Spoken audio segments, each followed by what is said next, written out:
And good evening to whoever has joined us from wherever you're joining us from. This is maybe the 80th, who knows, maybe the 80th edition of the Judicial Service Conversations.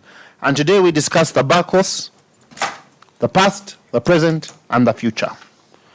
And we have two wonderful guests with us. Mr. Yasin Sentumbwe Munagomba. Greetings, Yasin.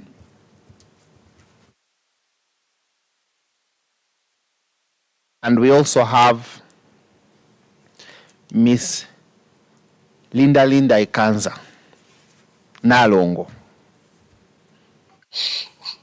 Greetings, Yasin. I can see. We are honored, sir. I'm most humbled. We are the ones who are humbled. Oh, no, it can't be. It is. And greetings, Linda. Greetings, Ellison. Thank you for having me back. I'm really looking forward to hearing Yasin. I love his opinions.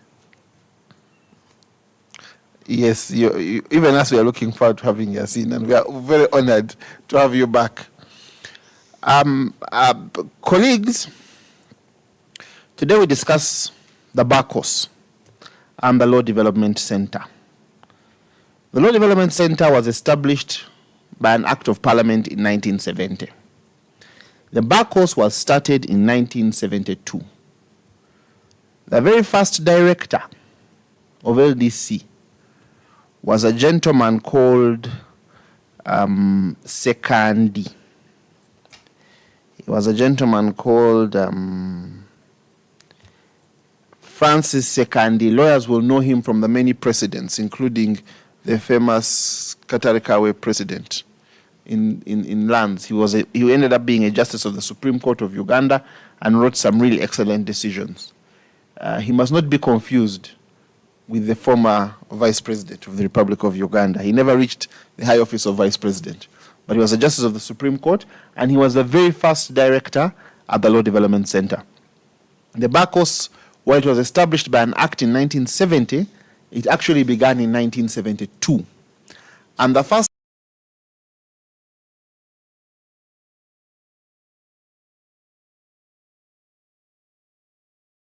later become the Chief Justice of the Republic of Uganda, who sat and presided over an eminent Supreme Court panel, the first Supreme Court panel post the 1995 Constitution, that consisted of Justice Katurebe, Justice Odoki, Justice Kanyihamba, Justice Karokora, Justice Mulenga, Odera, and Sekoko. And only, I think, Justice Odoki and Justice Katurebe survive. The Bacchus at that time, when they started it, they went around. I think they went to the UK, they went to Canada, they went to Nigeria to try and see how they can arrange a teaching for the Bacchus. And I think the first class at the Bacchus was there in 1972, and the second class was there in 1973. I know some of the people who were in the second class at LDC. I think the class of 73 includes people like Dr. Eli Karuhanga, Mr. Peter Kabatsi, Honorable Sam Kutesa, Justice Stephen Kavuma, Mr. Elijah Wante, and many others. Years ago, some people sat down and dreamt of what the education would be for a lawyer.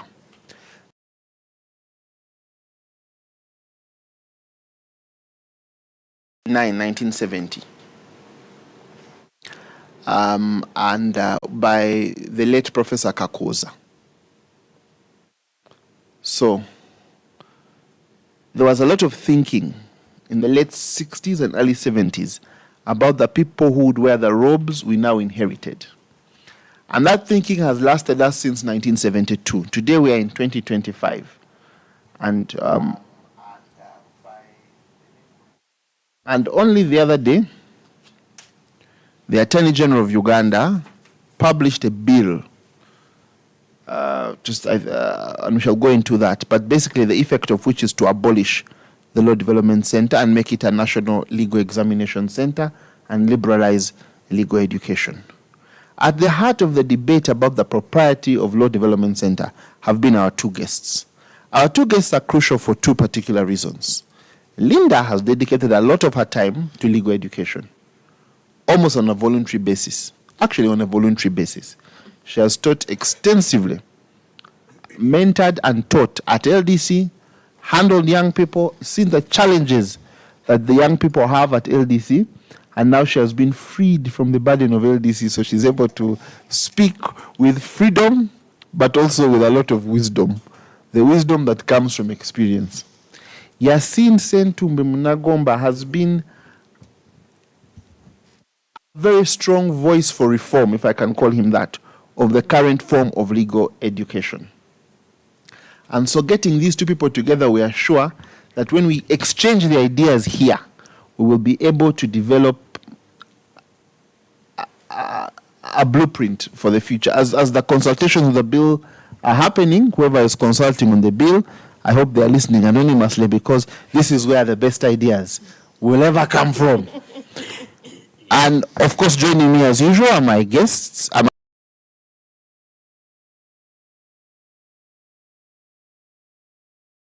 then our we call him executive producer, Rainer. If you want to know if there's any problem you have with this space, please blame Rainer. All the good things are mine, and all the bad things are for Rainer. So now, without going too much into it, I want to start our conversation where we always start. Linda, you've been our guest before, so we'll give you this question second. Yasin has listened, but I don't think Yasin has never been our guest. And so, Yasin, people are here. They have come to listen to you in large and wonderful numbers, and they want to know, who is Yasin Sentumbwe Munagomba?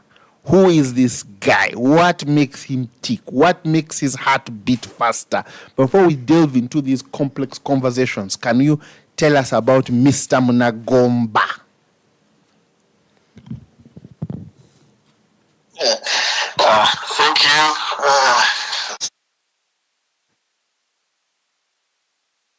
Extremely humbled to be on this space,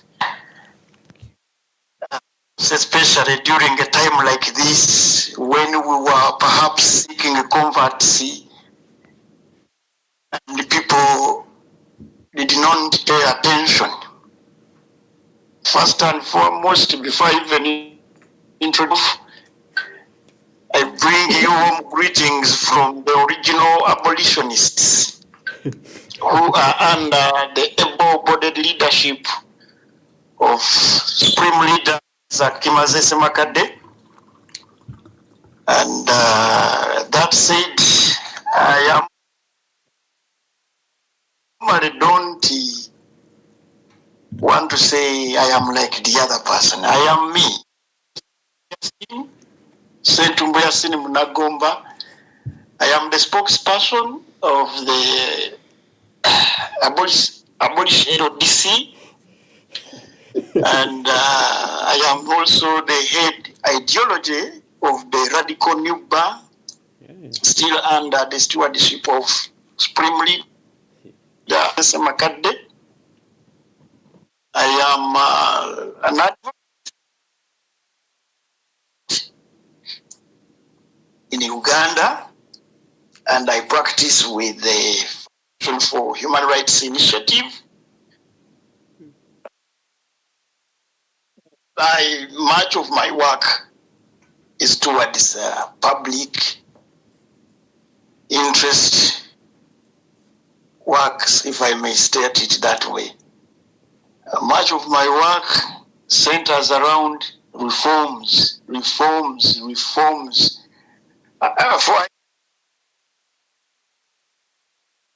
the society becomes stale. That said, I am the Yasin, I am so humbled to be here with my former teacher, who is still a teacher to me, Nalongo Ikanza. And also I see my colleague, Alfred Muyaka. Alfred Muyaka, by the way, for your information, is Senior Edison. I am a former guild president of the Law Development Center. So, and I think I read the Koheti where Council Muyaka was. So surprised that we meet again on a forum like this.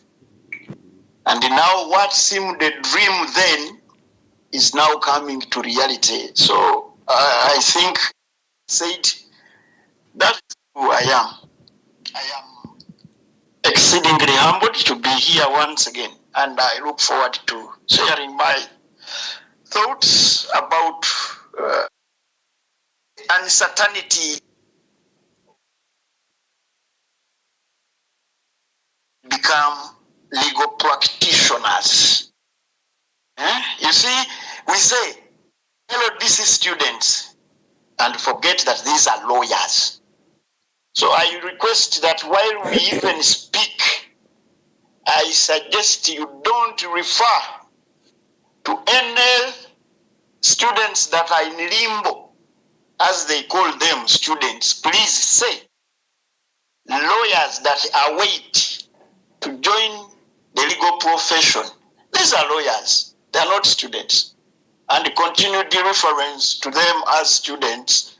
They are thinking, lowers their confidence, shatters their dreams, their aspirations. And so, while we proceed with this engagement, I want us to refer to lawyers.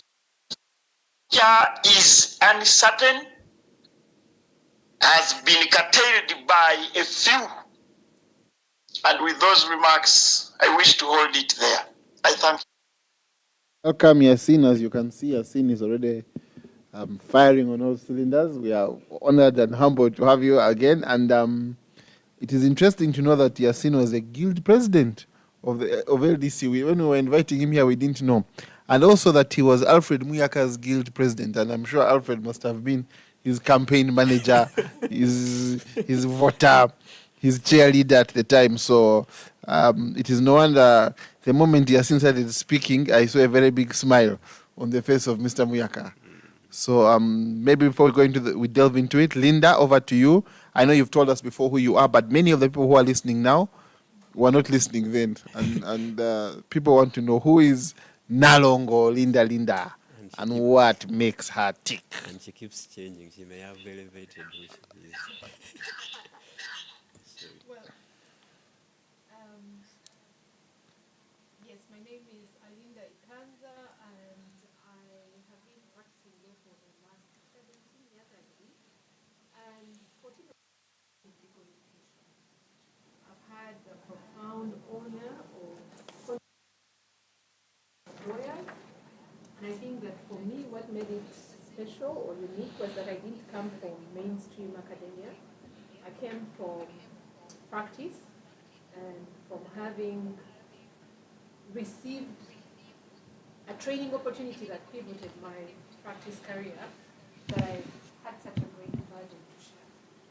So I have been training lawyers with the Lebanon Society since 2011, and I joined LDC in 2014. And until this year, I was on the teaching panel. So I can come here and discuss without the shackles of worrying about my strange ideas. Other than that, I practice with a law firm called Amber Advocates. And for those of you that might know, I am also passionate about innovation and how technology can drive the provision of legal services. So, in fact, many of the ideas I have about legal education come from that angle, from the fact that we have taken our love for the stardiosis and precedence as it was in the beginning is how it should be, and we have applied it to the practice and the training of lawyers. And as a result, our profession is remaining stuck while life changes, while society moves on. And in many ways, it explains why sometimes it feels as though we are becoming rejected or obsolete to the general public. So it's such a humbling opportunity to have this discussion today. I'm sure I will leave them more enriched. Thank you, and I'm sure we are the ones who will leave more enriched. And for those who are just joining Judicial Service Conversations today, you've just heard the phrase stare decisis. For those who don't know what that means, I know someone in particular who I've seen here called Wilberforce. I'm sure does not know what that means. That is the doctrine of precedent. In law, the courts are bound by the precedents of higher courts. So when for example, the Supreme Court makes a decision on a point of law, all other courts are supposed to follow it. So we go and we quote it. It's almost like consulting ancestors. You know, in African traditional religion, they used to consult ancestors.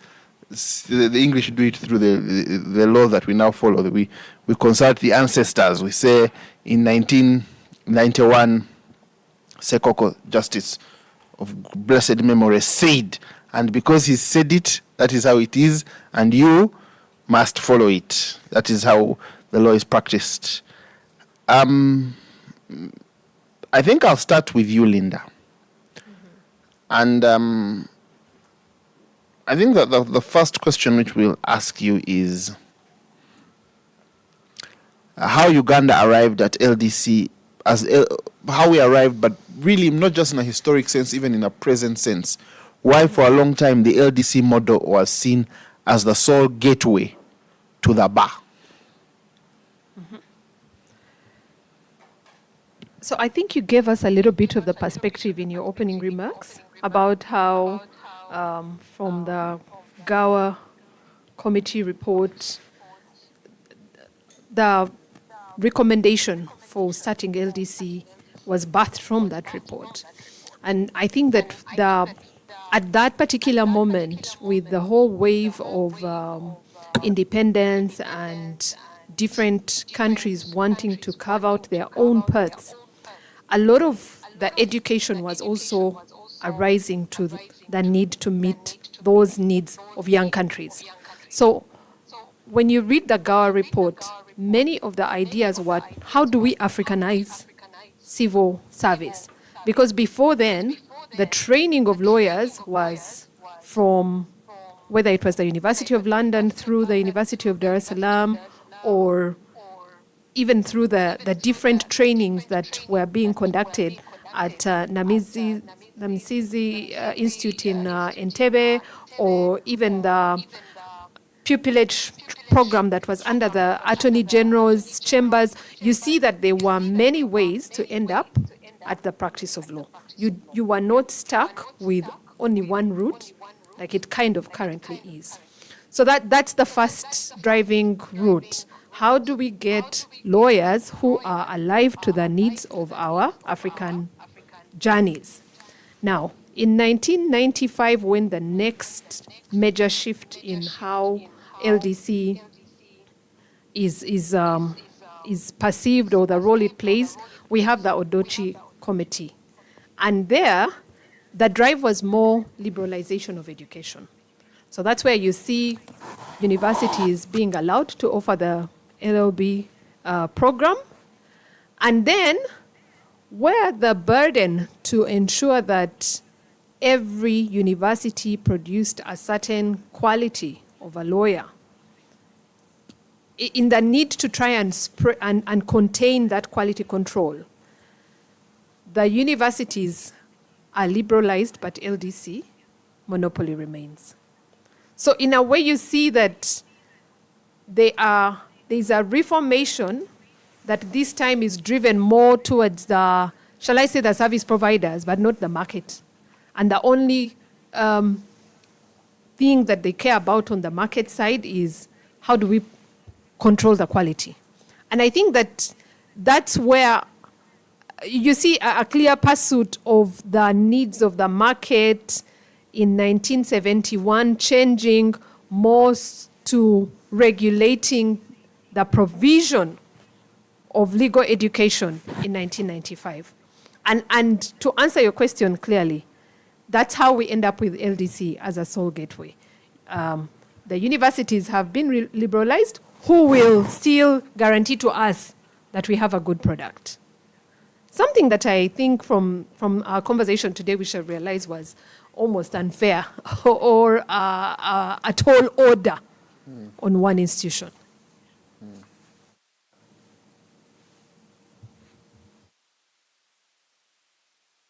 Okay. Thank you, Linda. And maybe I'll go to Yasin. Yasin called himself an abolitionist. And Yasin, as a fair-minded abolitionist, in hindsight, what do you think were the strengths of the LDC monopoly system, and what do you think were the weaknesses? Do you think it had any strengths at all? And you can also tell us what you think its weaknesses were, as in your capacity as the spokesperson of the abolitionists. Thank you, Ellison, and state that all was not in vain.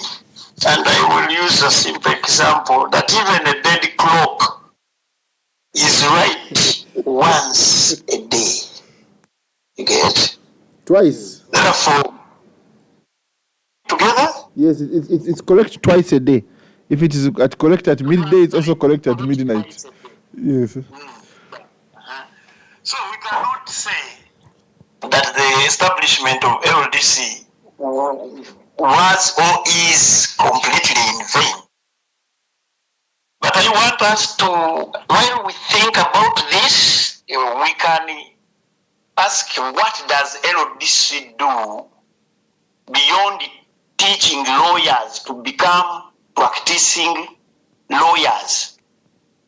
LDC does other things. In one way or the other, it does legal reporting, legislative drafting. They have a legal aid clinic.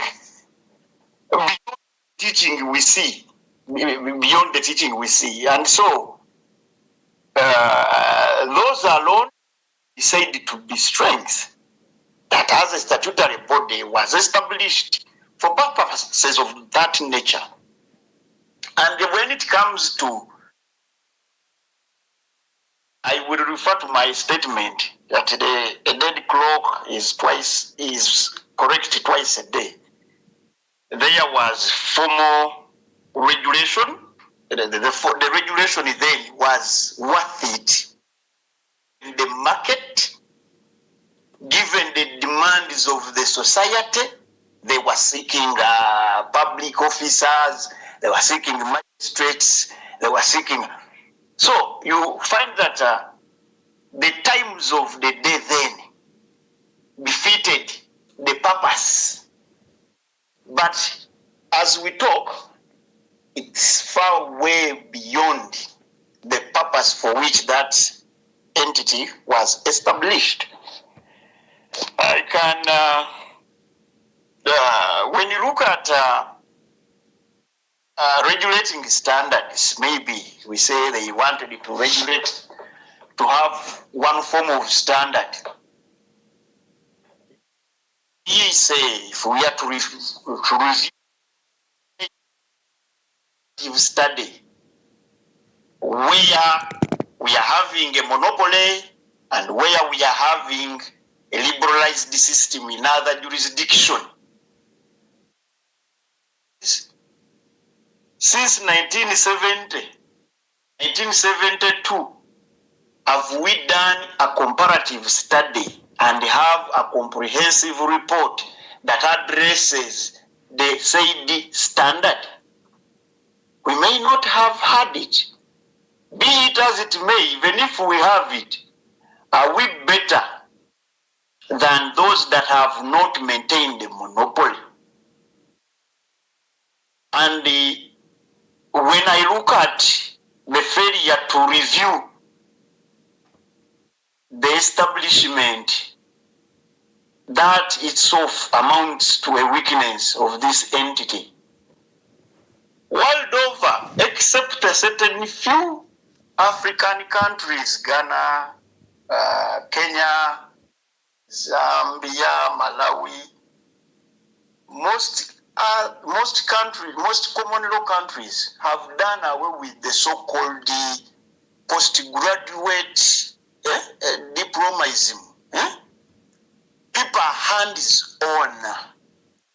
If then it was not necessary to be hands-on, the times currently require people to be hands-on.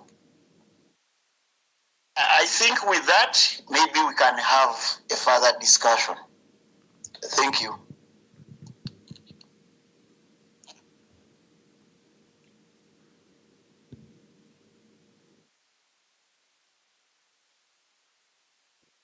Thank you, Yasin. And greetings to everybody that has joined us today.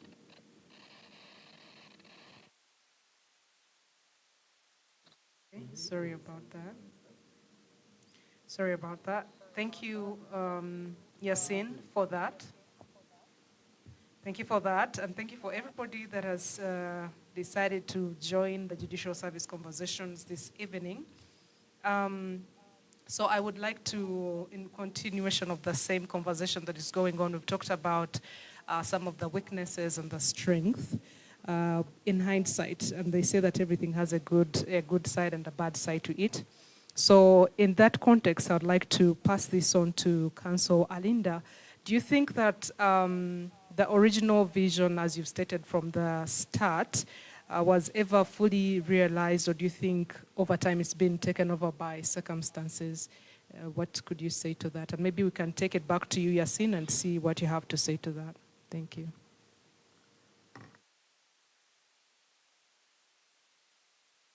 Thank you, Joy. Today, for sure, I want us to sort of be solution-driven. It's very easy to criticize. It's quite another thing to do even the simplest of tasks. And I can tell you, as someone that has labored in that, sometimes it feels like a blessing, sometimes it feels like a curse, but what it really is a labor of love. I vividly recall coming from the university, disinterested in law, having attended the theory classes and not really been impassioned to practice, being distracted with largely politics and whatever else was more interesting than the classroom law that I was experiencing, and then falling in love with the law at LDC. I vividly remember that LDC was my best part of legal education. And I think that a small part of me as a teacher is always trying to create that for students, that they will go through LDC and feel that this is the best part of legal education. Because the practical aspects are the reason we really came to LDC in the first place. And to have studied the law for 4 years without really, so for example, you know all these things of a whole term from company law, maybe even a year, a whole semester or even a year of company law, but you've never seen articles? Really? Like you've never seen those articles that used to go, do you remember those articles of those days, Ellison, where they used to go up to ZZZ? You exhaust A, B, C, D to Z, then you start A, Z, Z, then you go A. It was the time of my life. And I left those gates impassioned to practice. So I don't know at what point people started leaving LDC and never wanting to use Kagugube Road again. I don't know. I don't know at what point that disconnect happened. Because to be honest, for me, anything that took me back to LDC was like going to that place where you fell in love with someone again. And I think that maybe it was the numbers, because to be honest, when I went to LDC in 2006, we were what, 600 maybe? Yeah, maybe 600 or 700, which at that time compared to the 9 of 1972 was still, oh my goodness, how do you teach 600 students? But there was something about it that was still purely about skill building and mentorship. It was tough. It was a furnace, yes. Our seniors were really driven by the same like labor and joy to carve you out as a lawyer, but they didn't leave you. You know, there's that fire that molds the metal, and then there's that fire that destroys it. So it seems as though at a certain point, LDC became the fire that somewhat destroyed. And then you see LDC being called Low Depression Center, you know, all the things you people call us. So the original value, to be honest, I think was realized. I think it was realized. The problem is that having seen the market forces drive us to liberalization, we stopped imagining for LDC a new way. And this is a journey every other profession has gone through, whether it's medicine, whether it's accounting, even priesthood. Once upon a time, there was only the Catholic Church. But now, people can be bishops when they have never stepped in any formal training of a religious institution.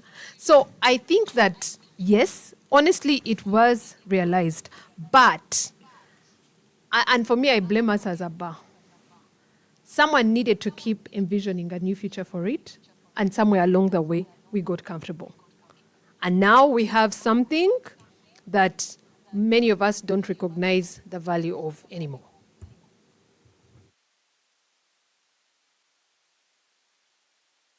Thank you very much for that. I do not know if it's a place we go back to, like a place you fell in love with somebody, and I think for majority it's been like the Low Depression Center, probably because of the pressure and all that happened. For some, I think it's a bittersweet kind of experience, but everybody has their kind of definition to that, especially us who've been there in these recent years. Now, I'd like to take it to you, Yasin. Could you please share with us what you think about whether the vision was ever fully realized? Thank you.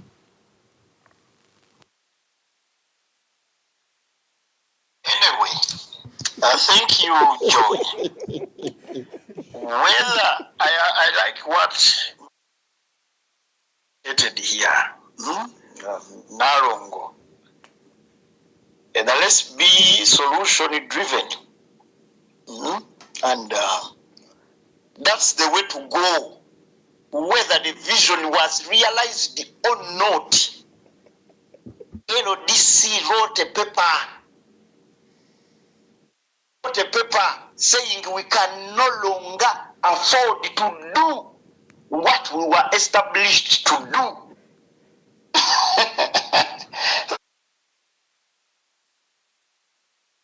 Tells you that Saul has become Paul.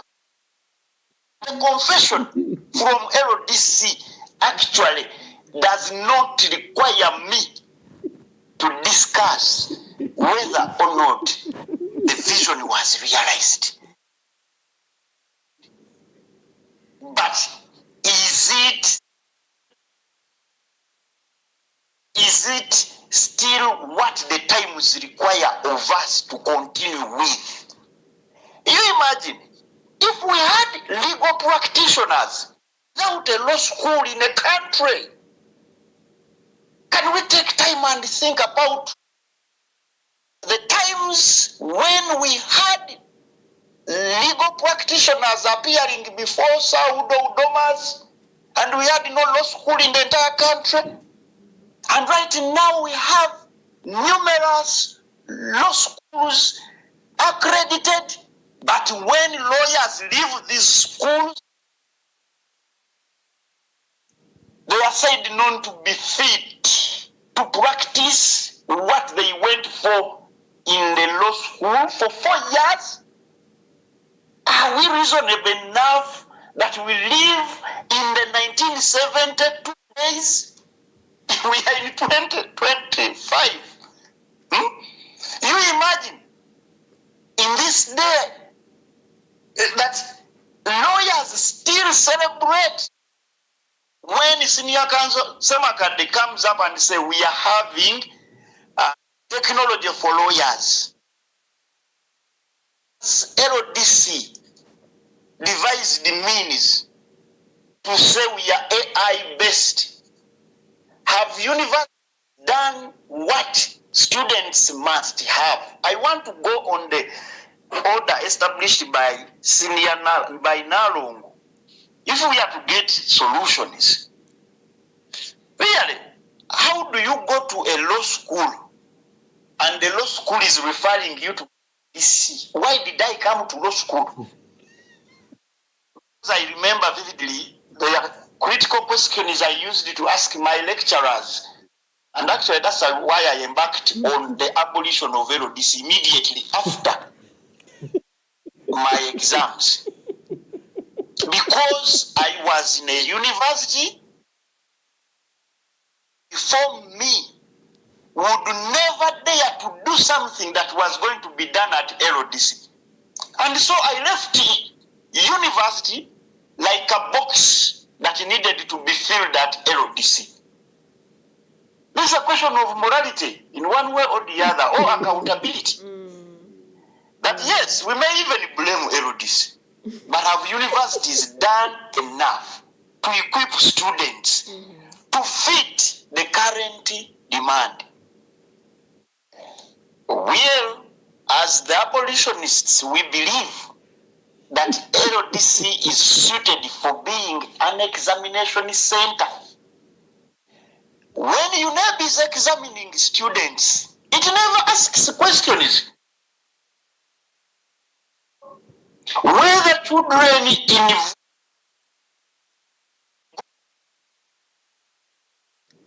had enough that would enable them sit for their final primary living exams, advanced certificate, that O level, then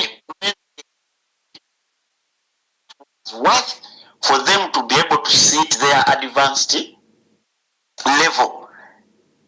It examines because it's aware that systems are clear. It expects that teachers are doing what they are supposed to do. But you go to a university and the lecturer is telling you, no, you will study that from LDC.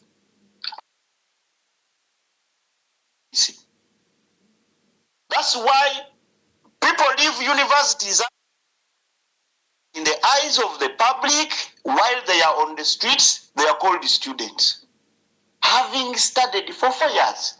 So for me, by the letter, maybe let me refer to this such that I answer that with that letter to our listeners. We wish to be evidential based. There is a letter. It was written and it confirms that whether we realize the vision or not, we can no longer do anything.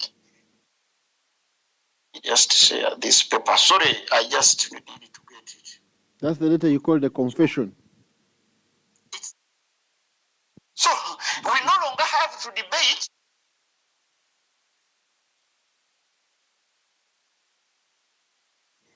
This letter dated 4th August 2025, and we can no longer do it.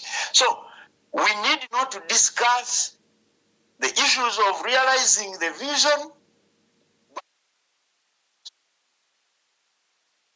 Is what Nalongo Senior Counsel has proposed, and we have been advocating for since as the abolitionist. And I welcome Nalongo to the line of abolitionists. You're most welcome. You were Saul, and you're now Paul. We want to ordain you as the most speak to the powers that be. This is where we are. So going forward, let's stick to the solution. That is my view. Thank you.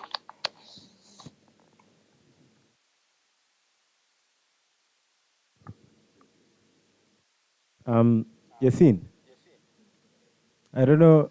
Yes, you can hear me, right? This is Reina.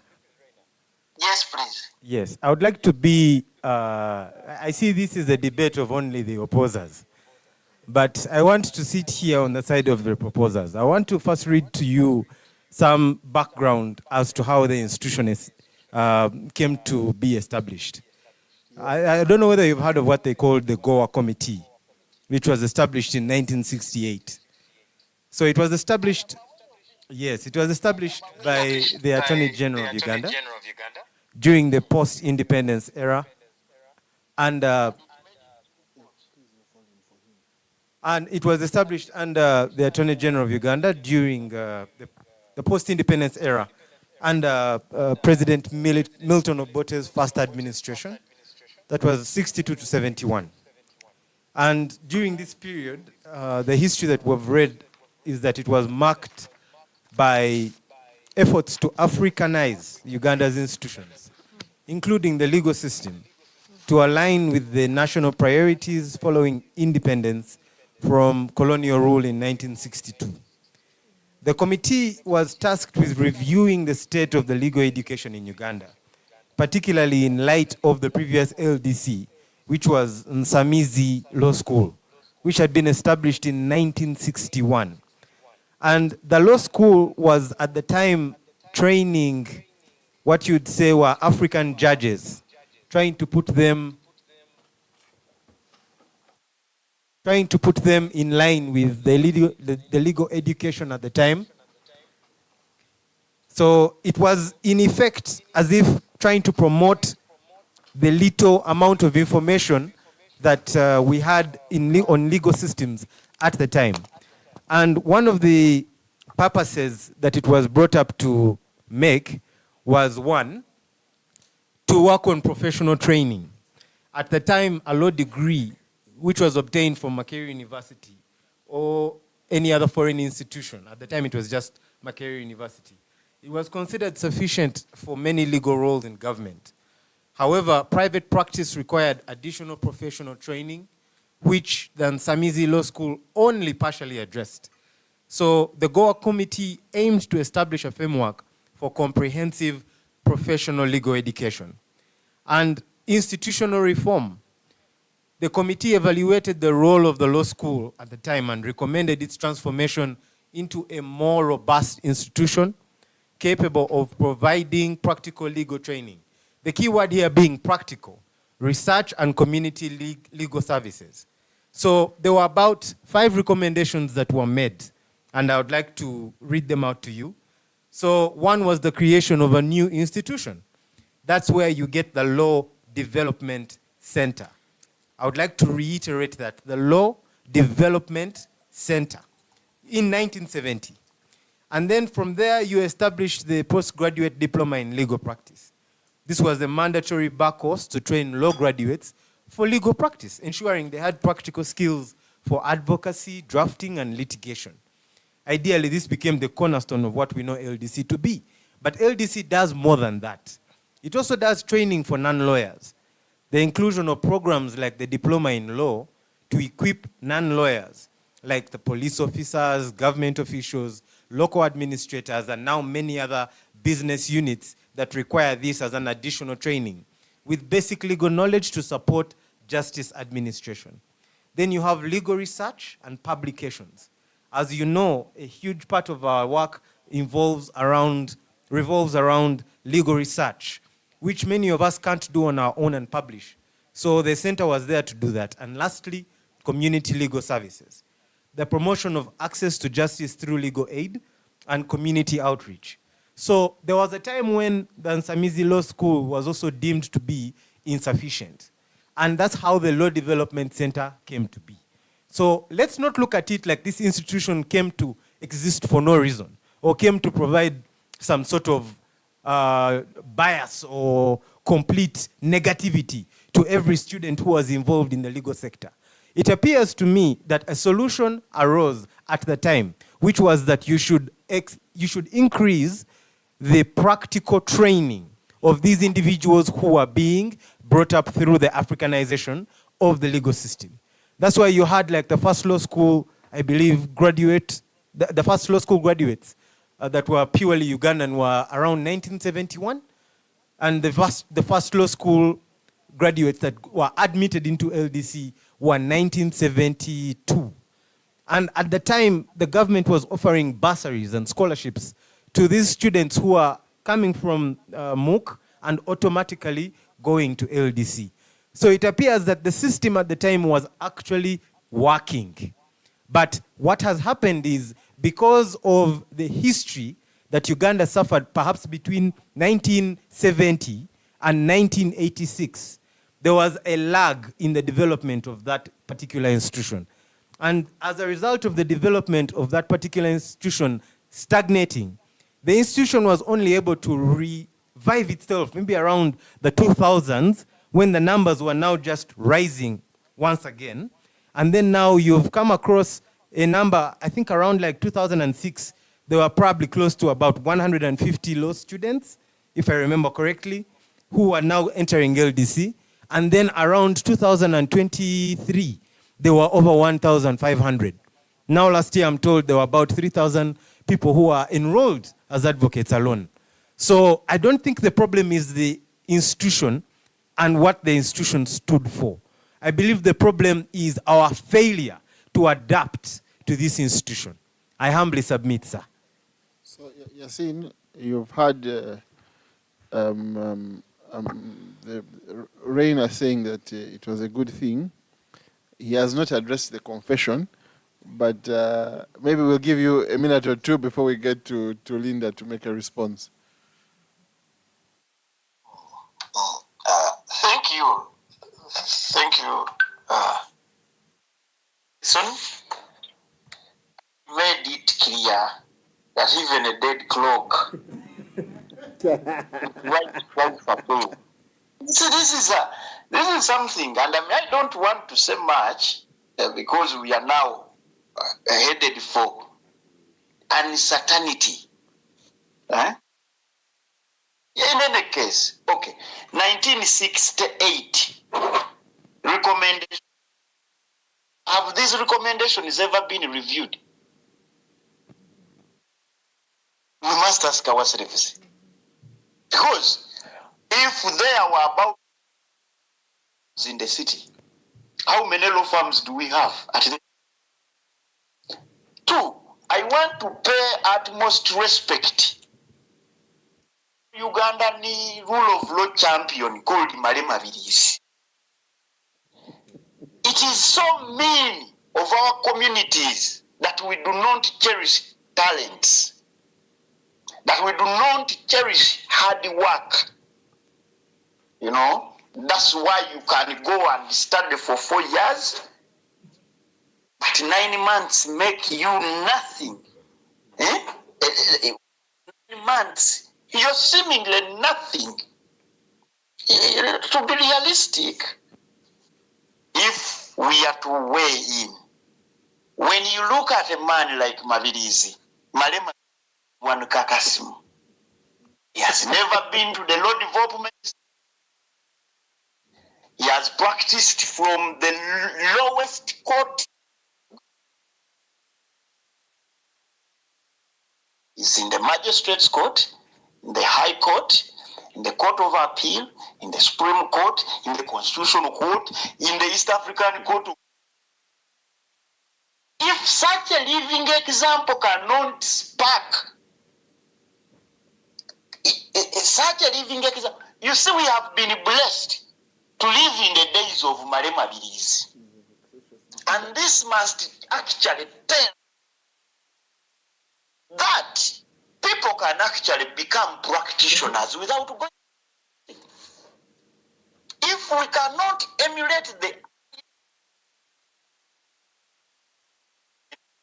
DC to adjust on the system, then we do not read the history. We had the privilege system, we had the project. Where did this go? You see now, initially you would do this apprenticeship without DC.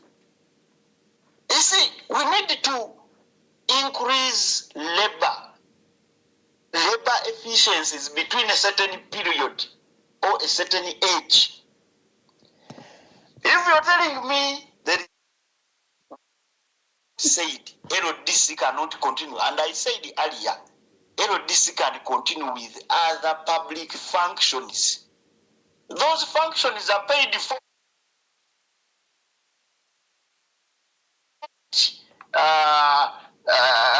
They are not. They're not like judicial service conversations. They are not out of the school fees lawyers pay. With or without lawyers at the Law Development Center, the public functions can continue because they are statutorily provided for. So, for me, when you tell me that you cannot be a practitioner when I have Malema Bilizi, eminent justices, Justice Kakuru, may his soul rest in peace, said he had performed so well in Tojikwatako petition. We need to adjust. The times demand more. We are going to class for 4 and 9 months, 4 years and 9 months. The time require a dynamic lawyer. The times require a dynamic lawyer. And you've seen how lawyers celebrated when senior counsel the Tech Festival. That tells you that none of the advocates is aware of what is happening. And because of the 1968, 1969 report of the Goa Committee, because they have not been reviewed to suit the times. So here we are. I think with those remarks, I have no problem with LDC continuing with the clinical legal education. I mean the legal aid clinic, the legislative drafting. UNEB does not only set examination papers for your information, my brother Reina. UNEB does other work beyond setting final exams for leavers in secondary schools.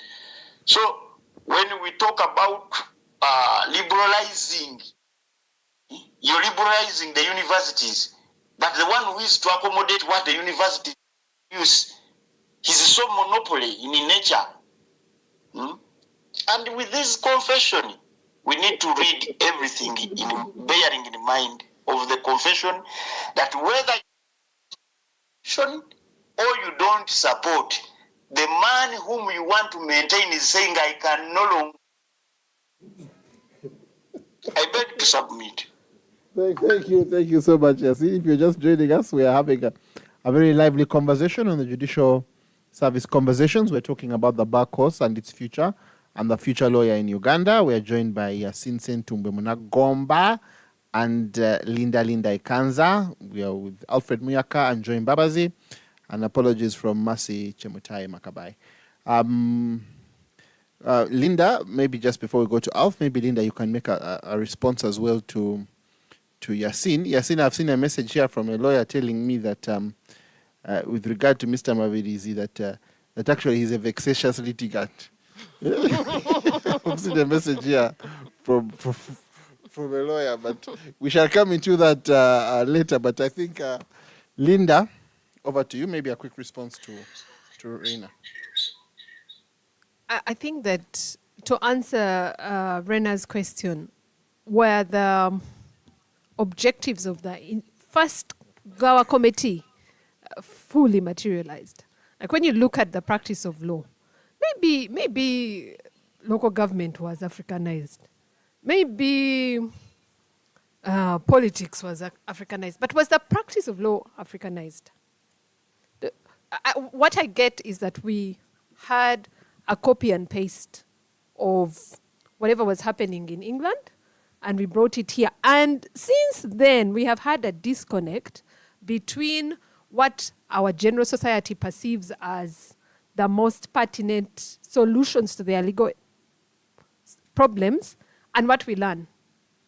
And I think that when you look at the most recent statistics about how many people have legal problems, how many people use the formal system to solve legal problems. Because the formal system is where we are as lawyers. I think you're all aware of a study that said that 87% of Ugandans have legal problems. It was by the Hill Institute of Law. But only 5% of those 87% can afford the formal legal system that we are all clamoring about, that we are all captivated by. So when you think about whether the Goa committee succeeded in having an institution that Africanized the training, because yes, we would have had the LLB that was probably largely English law, but did LDC actually Africanize, or it just brought us the rest of the English solutions? So when you think about later, when the Odochi committee comes in and now liberalizes the offering of the degree, for me, my problem is that our solutions are always piecemeal. When you have the liberalization of the university, you should be able to foresee that there's going to be a problem a little bit down the road on what LDC's role is going to be. Now we are revolutionizing or abolishing LDC, but we are not changing anything about regulation. So we are saying that ideally, everyone can become a lawyer, but now where is the backlog going to go next? At the regulation point. When you see how other countries have approached the changes that they need to make for their legal services to meet the demands of the communities or of the nations, it has to be holistic. If for example, you look at the UK and how they changed everything about legal services to create more categories of lawyers, to create more options of training, so that not everyone must be a barrister or a solicitor to practice law. You see the same thing with all the other professions. Right now, you can, as an accountant, you can either be an auditor or a tax accountant or specialize in bookkeeping, but the training that you get will prepare you for all those, while we are still fixated with a certain, and I agree to a large extent that it's a colonial hangover. I think we all have that picture of the lawyer that is wearing a suit, driving a Benz. No wonder that what was being won last week was a Benz. All those are colonial hangover mentalities, and they're not going to serve our. That's why the court will fail to reconcile people, and a family meeting where everyone who will have to bury you will summon you and get a solution in 2 hours. And as lawyers, we are still fixated on the copy and paste that we received. So for me, I think that we have to have a holistic approach to the revolution we want to see.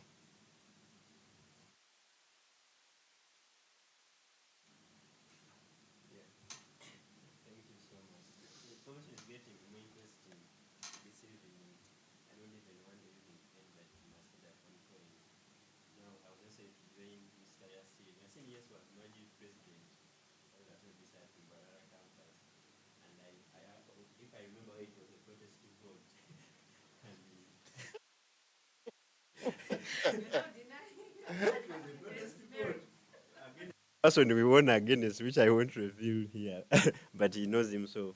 And I'm excited to have him to down the conversation together with Nalong. So the current this crisis really speaks to the overall uncertainty in the legal profession. And the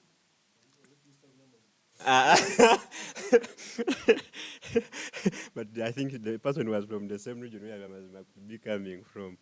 So, but speaking to the current crisis of LDC, I think speaks to the uncertainty of the legal profession we are having. And as we look forward to the abolition of LDC entirely, or a bit of it stop teaching the back course, there are lawyers who are now, as they are saying, they are locked out and left guessing of what next. The young lawyers who graduated with a Bachelor of Laws.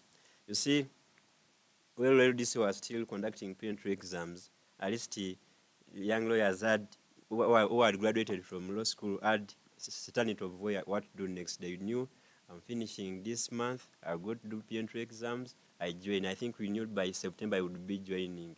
Then before you know it, they removed pre-entry exams, and the science came in that now university sends your name depending on how you performed at law school, the class grading, and then LDC admits based on that basis.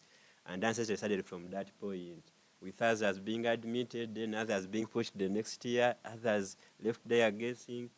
I think if you look back last year, LDC first admitted like a small percentage of lawyers, like I think 28%.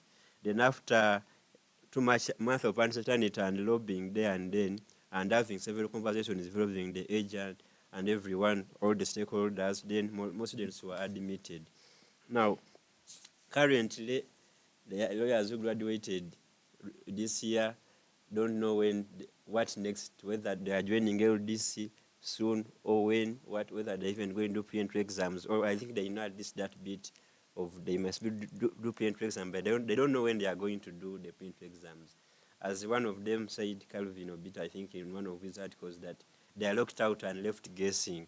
And this speaks to the whole legal profession, of the uncertainty in the profession.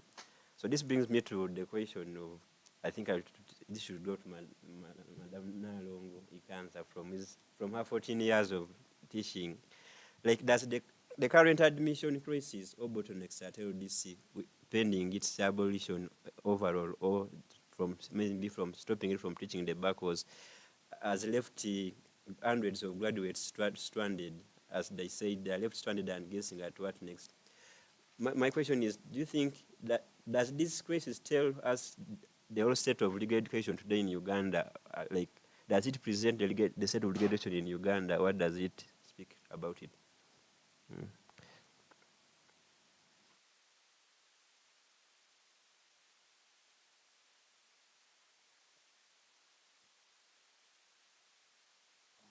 Maybe, I don't know if Linda, your question is that while LDC has been abolished,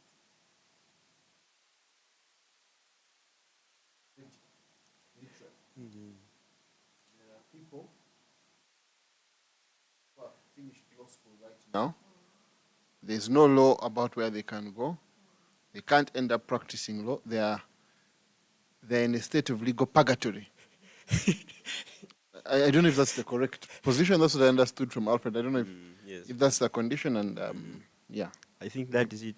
you could just help us clarify if there are some guys in purgatory right now waiting to go to heaven or hell. Yes, as Elson has put, the state of uncertainty. They don't know what to do next. Even when they are saying this has been abolished, it's still there. So they see it's still there, but don't know whether they are going to join it soon or they have to wait. And now, if it's supposed to be like now UNEB, they have now to wait to do that national exam, that Cantab. Even others are now paying for pre-entry exams.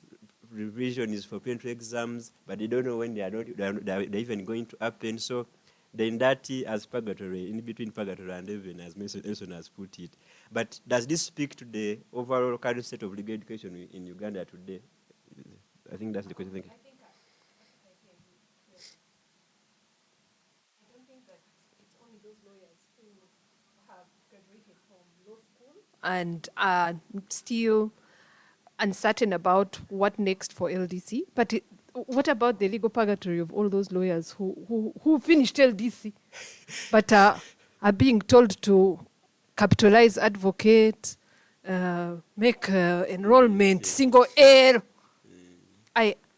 One of the most disillusioning moments for me as a lecturer is when I receive recommendation letters that I made 2 years ago from a student telling me that the Law Council wants me to capitalize an A for them to be enrolled.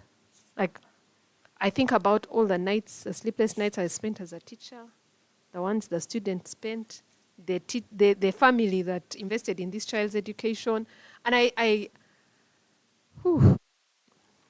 usually have to really summon every ounce of sanity to prevent myself from letting out a loud scream or tearing a paper in anguish.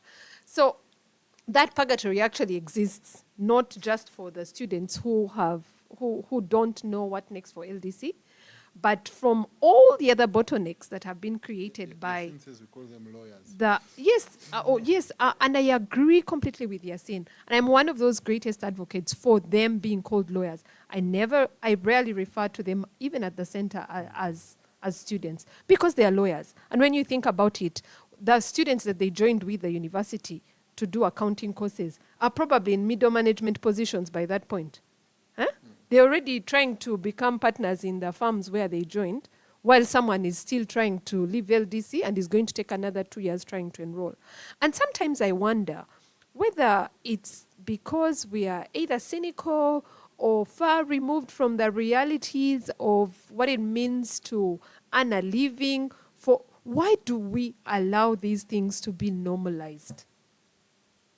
For the people, I think for them, they are still students. The ones who have there are those that might be in their final years, but there are those that have already graduated, and I believe LDC will be admitting those at the beginning of next year.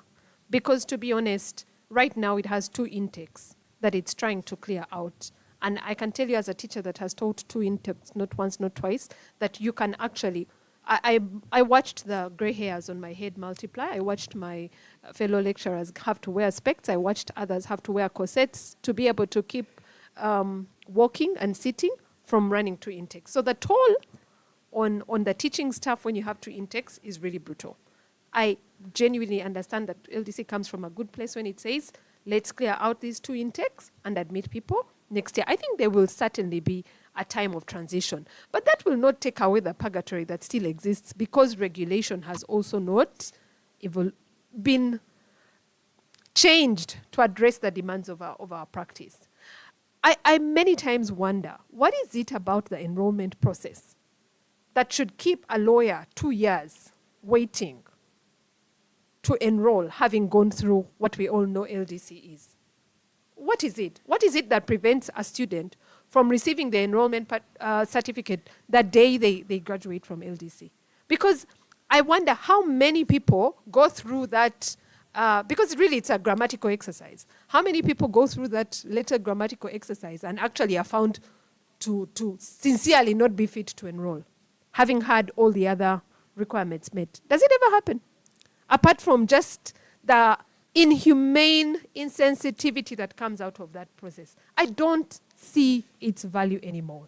As someone that is being asked to recommend students, when we all know that in that class there were 1,500, sometimes I wonder what I can say in a recommendation letter.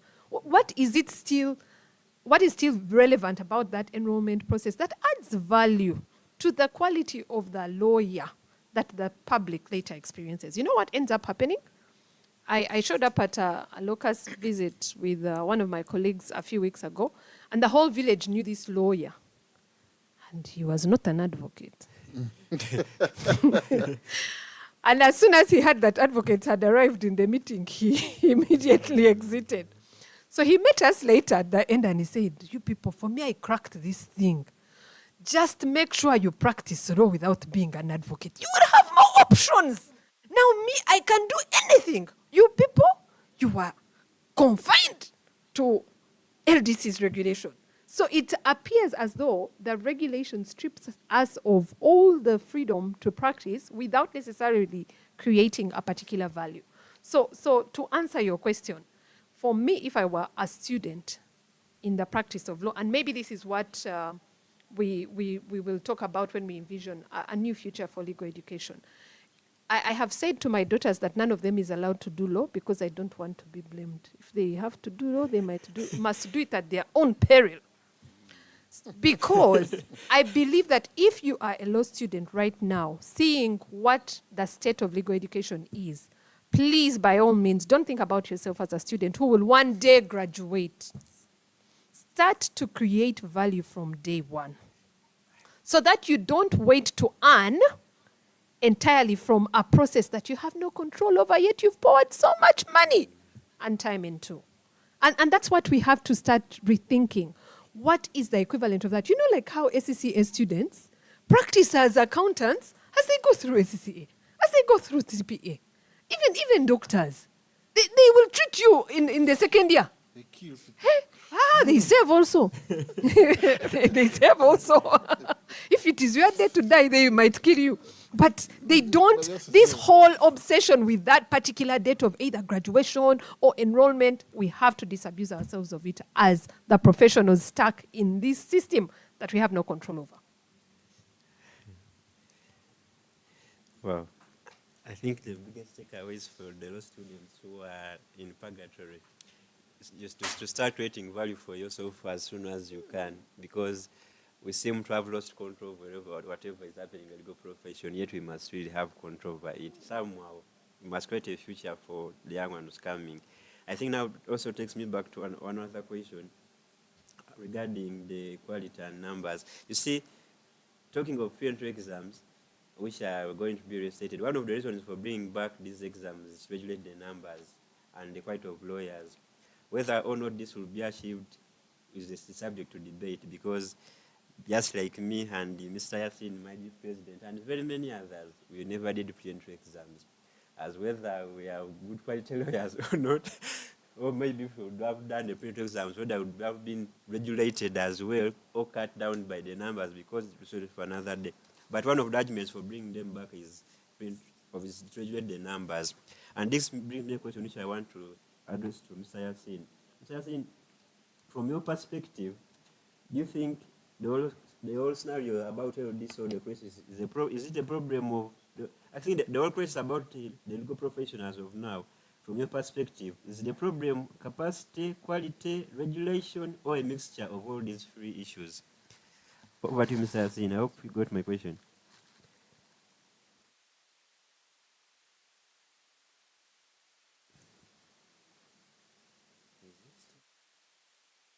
I think Yasin, you're muted.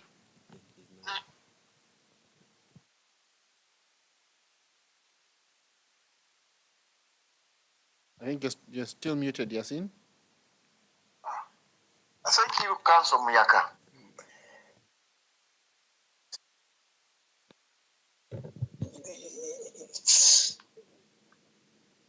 It's a three-way thing. You cannot separate the other. It is interdependent. You know, when you talk about capacity, quality, we now have issues. You see, there is a National Council for Higher Education that is supposed to regulate the University and Other Institutions Act creates the National Council for Higher Education as a body that has to be the regulator. But you're now seeing Uganda law coming in to regulate legal education in universities. So who regulates the teaching at the university? You see? Who regulates? Is it the National Council for Higher Education or National Council? Yes, National Council accredits, but how do you accredit someone you don't supervise, someone who does not account to you? For example, when I was at UCU, I was paying money to National Education, but again I was told that for us we are by the law council. So that kind of ambiguity needs to be cured, and it causes a lot of uncoordination in terms of planning. Now you go to LDC, if you're to look at it in terms of LDC, you are saying this is some kind of higher education. It is the law council. So you find that the LDC is left like a horned bull that should not be checked by statutory authorities that are mandated to perform these statutory. Really, you imagine where without the input of National Council. I mean, National Council for Higher Education. You know, no wonder that even after coming from LDC, that would have been a straight path. A case in Ghana, in Nigeria, they still doubt whether you're capable, yet you passed. They still doubt your competence in terms of being able to practice as a legal practitioner. Yet you have been for a 9 months course. So I say it is a thing because of regulation now comes in. Who regulates LDC? Who regulates universities? Between the national education and what was the mind in the framers, drafters of the Universities and Other Tertiary Institutions Act? What were they envisaging? Then the other issue, we have seen LDC blaming students. There is high failure rate. That even when you are at LDC, where we are expecting you to study and perfect, and I can vividly say, we have not the performance of those people who entry versus those who did not sit pre-entry. There has been no report that actually going back, these students who sat LDC upon passing pre-entry examination are doing far better. Do we have any judge that sat pre-entry exams? So there are some boxes that will hinder people from taking on positions, but let this not be maybe structural. If you're saying quality, you go back and ask yourself, the Universities and Other Tertiary Institutions Act took away the monopoly of Makerere from being a law school. So you see Pentecostal University, Uganda Christian University,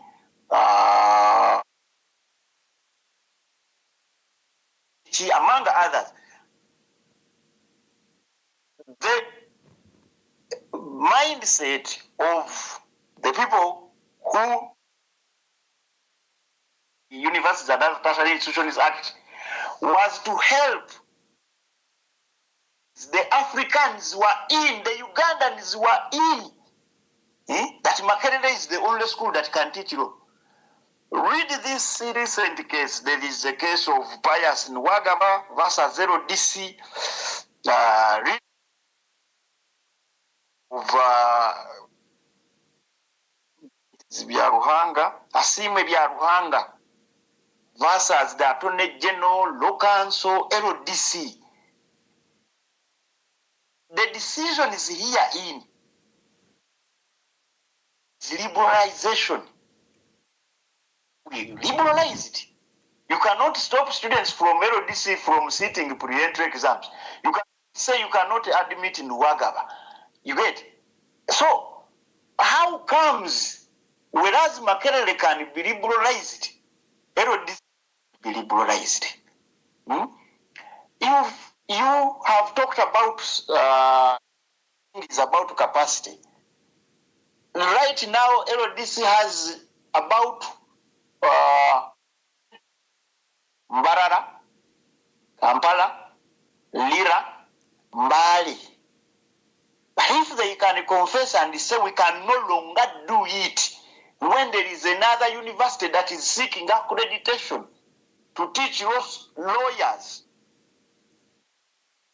then any time from now, you're going to find that every city will have an LDC center branch. And still it will not be enough. We are not against about their existence that has lived beyond the times we thought about. We are only against their failure according to the market demands, according to the aspirations of many lawyers. I tell you, when it comes to capacity, over students had been left out without certainty as to whether they had been deferred in the next academic year, they had been rejected. But there was no refund of money to that effect. Till we made noise that decision. And that is how the second intake was put in place. So I think we cannot say the problem is about capacity, the problem is about quality, the problem is about regulation. It is a problem. And you will realize that where capacity fails, quality becomes an issue. And you will ask how quality has become an issue. It's because of to understand who should do what when it comes to regulation. How education, you cannot even ask LODC how students are failing. I remember in 2021, I think, 2021 intake, students failed. And no one was concerned.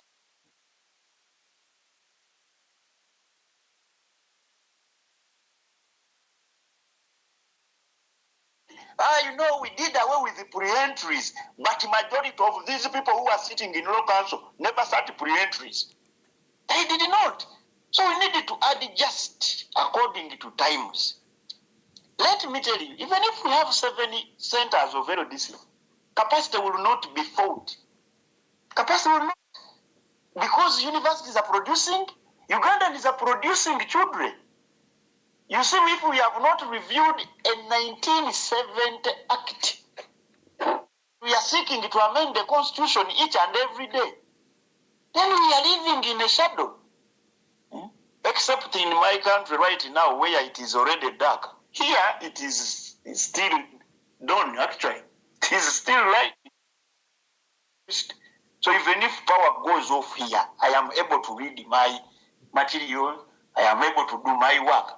So, for us, still living in the 1970 law, we have done away with the liberalization policy. We have done away with the National Council for Higher Education laws. We have done away with the Universities and Institutions Act. We have of our society, yet we are saying it was established to Africanize. What is the state of lawyers that have left university in the past 1 year? What? So we need to sit back as a country, and we have failed. And good enough, LDC has confessed to this failure.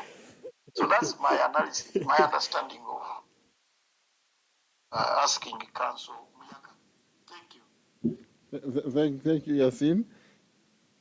If you're just joining us on the Judicial Service Conversations, we're talking about the bar course and its future, and the future lawyer,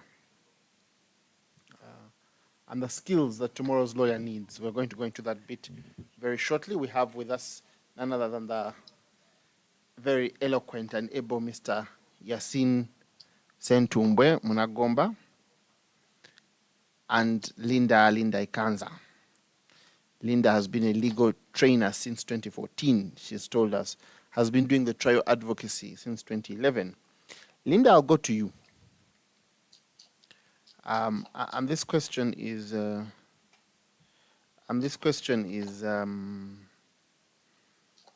about what's happening right now. We've talked literally in passing about LDC and the proposed abolition. There was a letter written by the Honorable the Attorney General, and there was a cabinet approving of a bill And maybe you could just give us your understanding of the highlights of what the Honorable the Attorney General was proposing, and if these reforms from the cabinet are timely and long overdue. Yasin says that in his remarks, he said that people have become souls have become poles. And so, really, over to you, Linda. What's the state of the reform? What's your understanding of these reforms? And has the government, the confession? I'm hearing this is a confession, and even what you said about to really support Yasin, what you said about the fact that LDC can't take 2 intakes, and yet people are finishing university right now.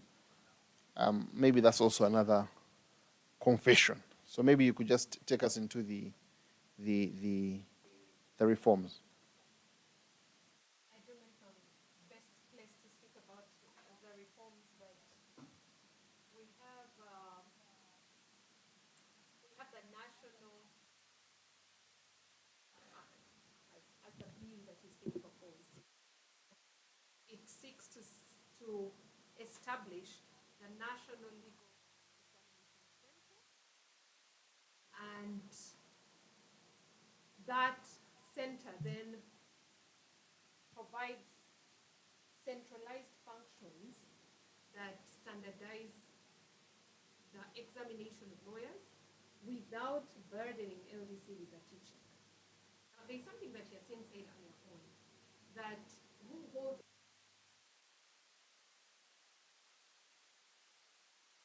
that when a lecturer is supposed to be teaching in the university, they actually do show up and teach, and the student gets the raw material that LDC is going to work with to impart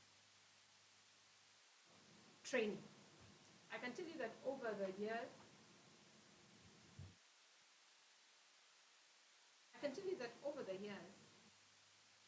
of the struggle that we have as LDC.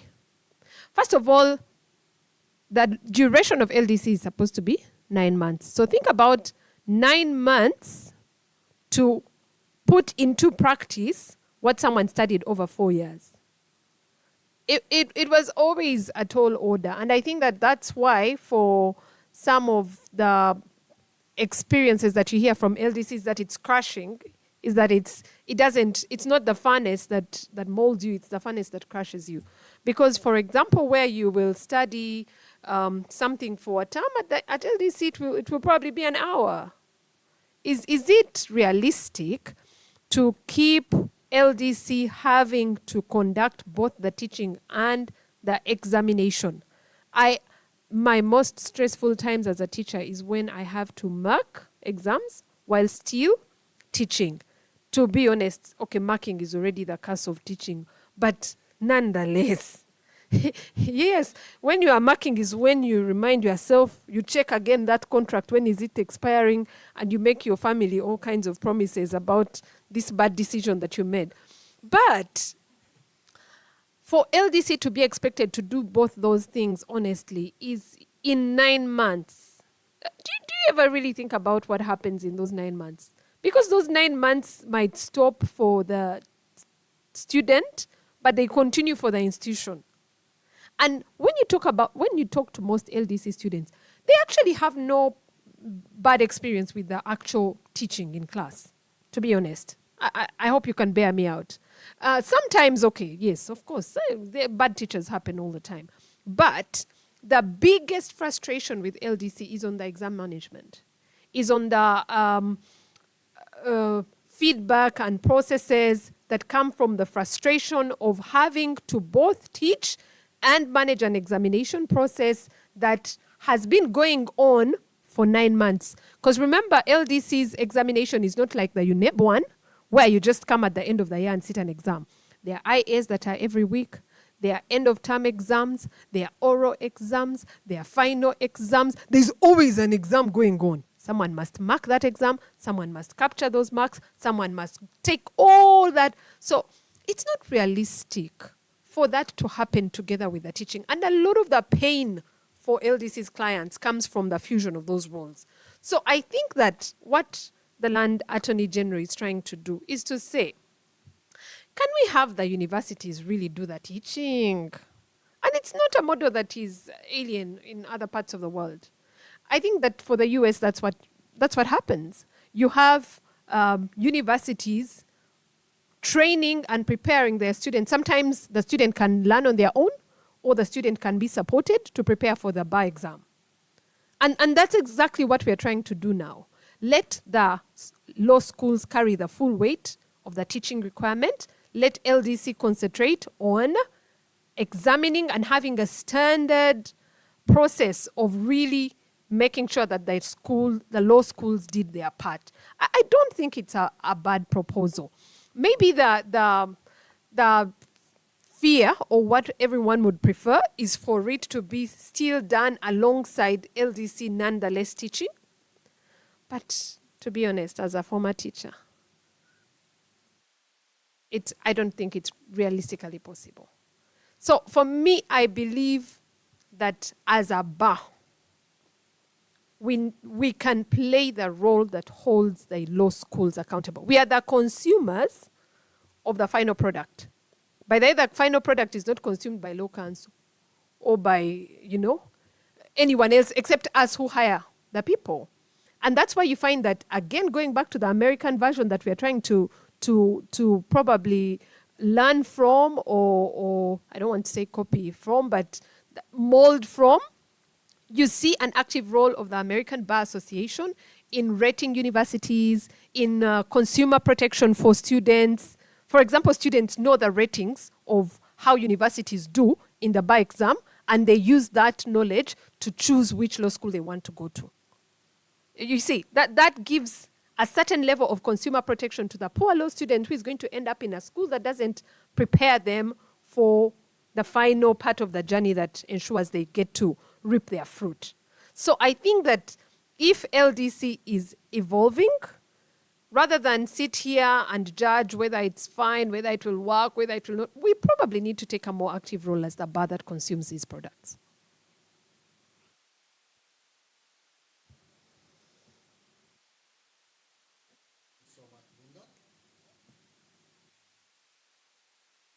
Active role as the bar. Yasin, maybe let me come to you. What's your view on that, on the type of reform that's needed? Should LDC remain as an examining center, or should we have a teaching center? Should LDC continue teaching, and should it compete with other providers of the service of teaching? Should it be universities? Should they be new licensed people?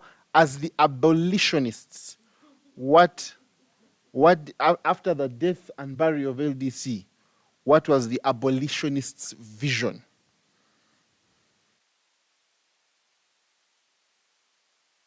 Thank you, Council Ellison. I want to congratulate you upon the award that you won from the Tech Festival. Now, I want to pick it from there where Senior Counsel Linda says that as the bar we need to take an active role because we are the consumers. It is unfortunate, actually, that the consumer of legal it does not have any role until as and when the law council that did not train them released them. And this now aligns well with the thinking of Senior Counsel Isaac Akimaze Semakade when he says the law council should be done away with. You go to New Zealand, go to Canada,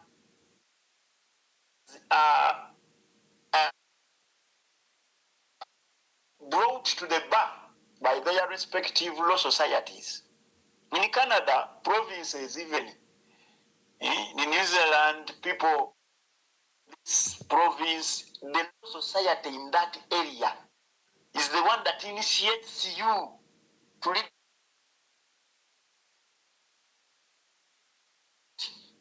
Here you have the law council, you have the ULS. Even when the laws, the LODC Act had not been enacted, Ugandan lawyers were always initiated into legal practice by the Uganda Law Society. The Law Council is a creature of recent practice.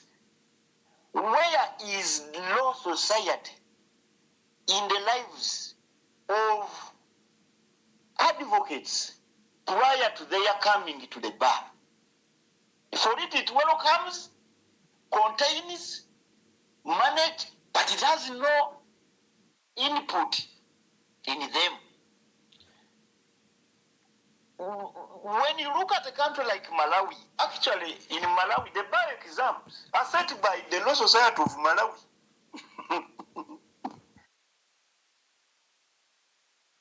Understands the game of the market, and they are supposed to be the people who play in that area. The Uganda Law Society has a senior bar.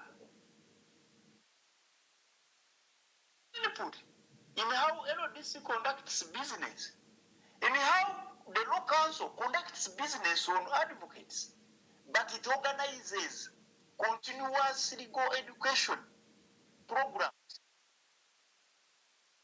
And when it organizes this, you must have them approved by the Law Council. Where is the autonomy of a man who organizes?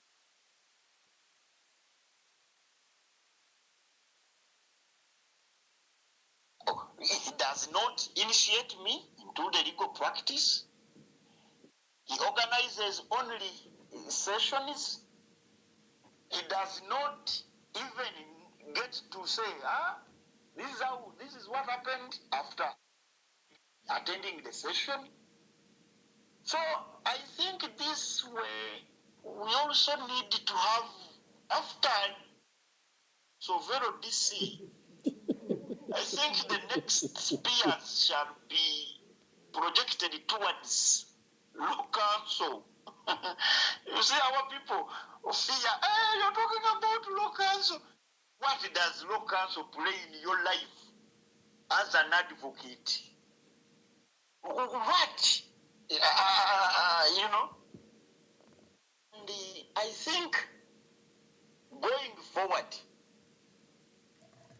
I want to reiterate that call by Nalongo, advocate Ikanza, there is need for an active role. As far as the reforms are concerned, the reforms are timely.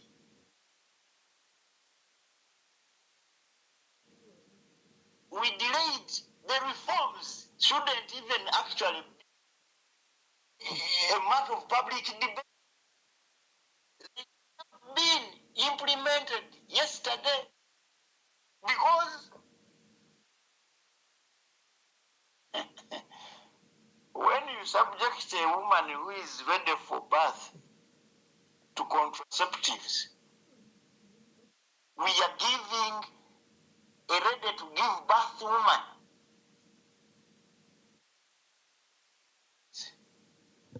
I think for me, with that understanding of the national legal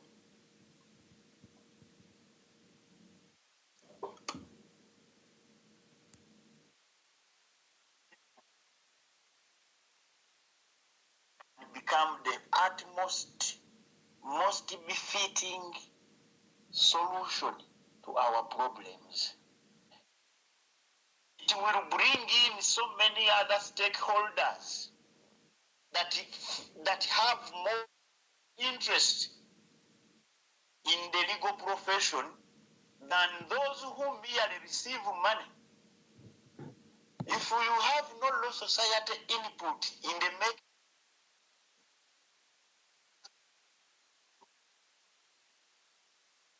a law council representative at the university, see them at the Law Development Center. I only see them when I go to renew my practicing certificate. But most of the time, the Uganda Law Society is, hey, we have this for continuous legal education. So I think without an iota of doubt, the reforms as they are timely. I thank you.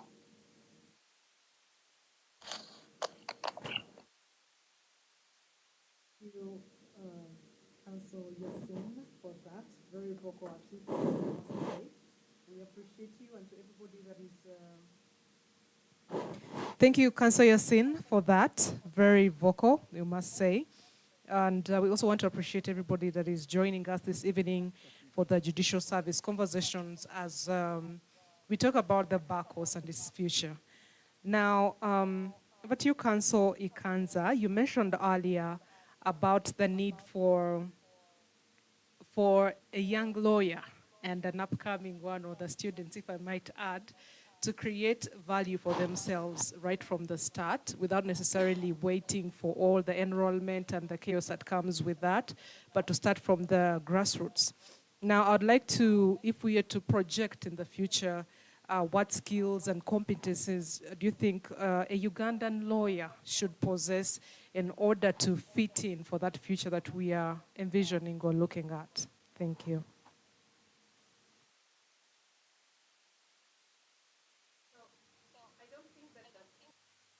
Their needs are any different from the skills that world over, when you look at other countries and how they are rethinking the role of a lawyer, I don't think that they are any different. I believe that at the center of what we need to do differently is the obsession with content vis-a-vis skills. Actually, what we spend the 4 years at the university doing is just content. Do you know that? Huh? Copying notes. Do you know that students at LDC copy notes until they get swellings on their hands? And the hands can almost not write. In a time when AI will dissect the content that you spent 4 years consuming in 1 second, in 5 seconds. So you find that you will have a lawyer who has all these in the case of so-and-so in their heads, but cannot have a conversation with a client, but cannot chase a deal and negotiate and harness and you know, and hold the client until the only time we try to do that, we end up as Bafiri. We end up telling clients lies. When all the other professions have, the insurance guy will sell you insurance you don't need. But a lawyer will fail to convince a client why they should pay for a contract. Why? Because they spent all their lives learning the clauses in the contract and forgot about the business angle of things. What about people's skills? I find that every time I'm in a community of multinational or multi-skilled assignments, the lawyers are the ones who stick out like a sore thumb. They're the ones who can't gel in easily. They still expect to be put on some sort of pedestal and given their titles and a bow. And in the world we're going in, nobody cares. To be honest, nobody cares that you spent 4 years. I remember as a young lawyer, I used to tell my bosses in a multinational company that the degree on my head was too heavy for me to run around looking at houses in order to draft a tenancy agreement. If they must send me pictures, they should. I don't know if that time, I don't know if that level of arrogance can still be sustained and you still keep a job.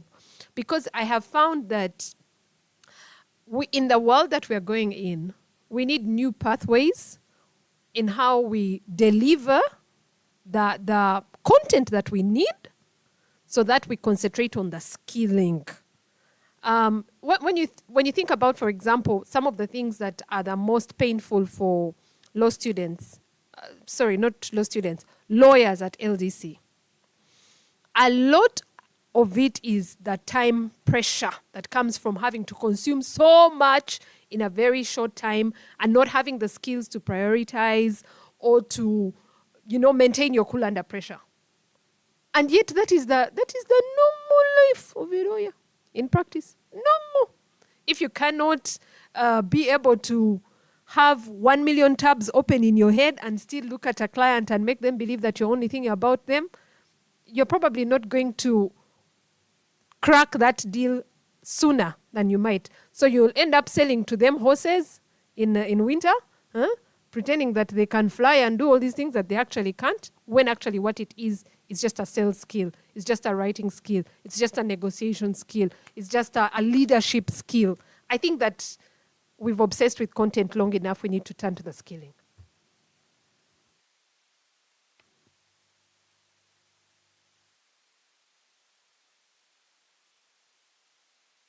Thank you very much for that, Council. I think that was very summed up. I must agree that I think I graduated last year. Admitted? Oh, sorry. Thank you very much for that, Council Alinda. And yes, it's very true. I can testify that the time spent at LDC, I think half the time we're not even we're supposed to be making notes, but we are copying notes, yeah? Because at some point, a PA, a professional advisor would come in class and they're checking books, passing and checking and saying, if you don't have my notes, go out. So you miss a class because you did not copy the notes. So you end up not even understanding what has been taught because you just have to have the notes.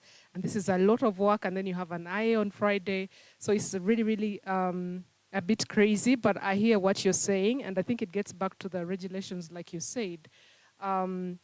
And with AI, imagine if you have to cram all these things and only realize that you can go into a computer and whatever you spent the whole week trying to get into your head is available to you in just a few seconds.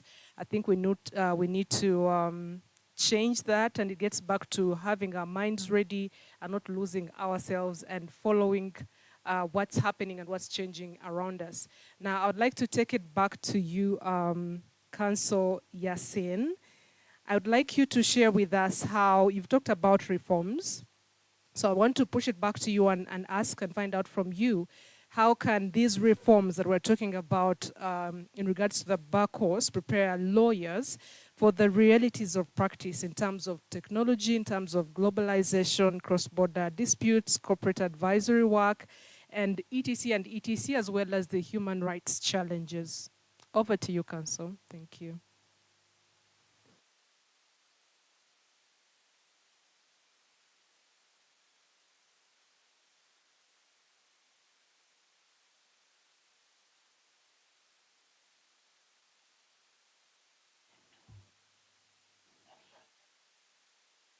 I am now being put in a certain kind of angle.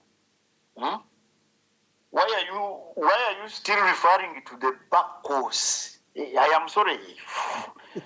For clarity, I don't, because we are saying the back course has not yielded. I beg to be guided that maybe say, how can the universities best prepare graduates that can meet the local, national,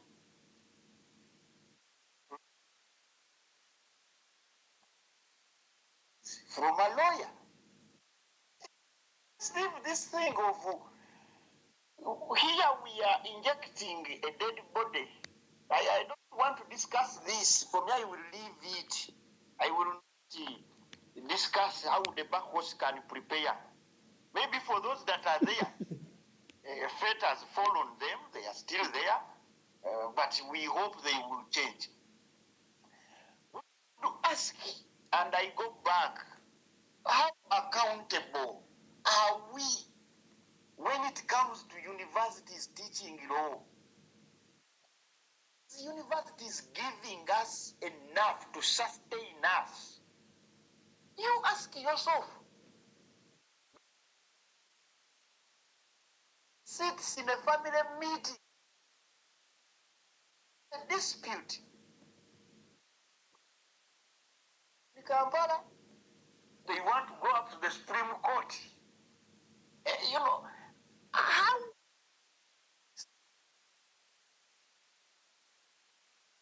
resources. And that's why for me I would discuss how best structured. It is an edifice, so we should do away with it, that does not give and such a term. This is a Chifurukwa. We don't need to check whether we must be asking how applicable are these reforms? How do they relate with the university? How do they relate with the secondary teaching? What does it demand? Let's base our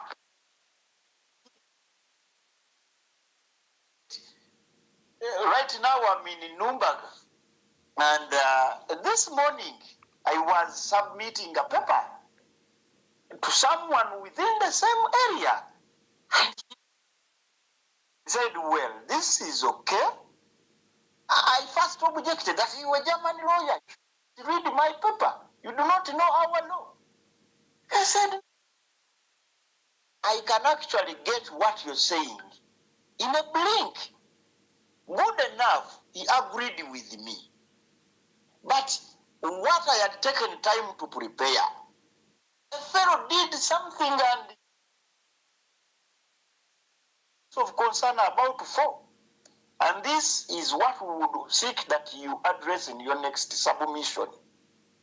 So, are we preparing lawyers to entirely deal in some kind of preparing a wholesome legal practitioner who will sit in the East African Court? I was in Arusha last year to the African Court on Human Rights. Well, the country has not submitted. There is a paper Uganda must submit for us to appear before the court. But we appear before the East African Court of Justice. But I would ask, we're training lawyers to only practice law in the Ugandan courts? Or we are training legal practitioners that can go cross-border? We are now in COMESA. We are now in the East African Community. We are in IGAD. What do we envisage?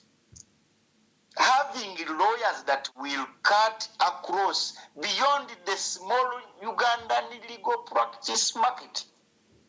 So when you think about that, you need a team of people that can tell you what universities have to do. The universities set themselves.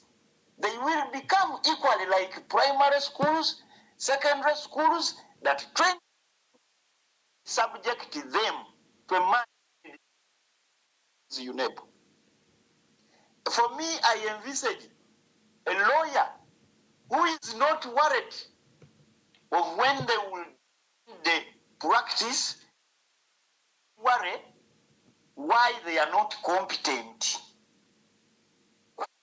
You look at what is happening now. They are students or they are lawyers who left the Law Development Center in 2024, 2023.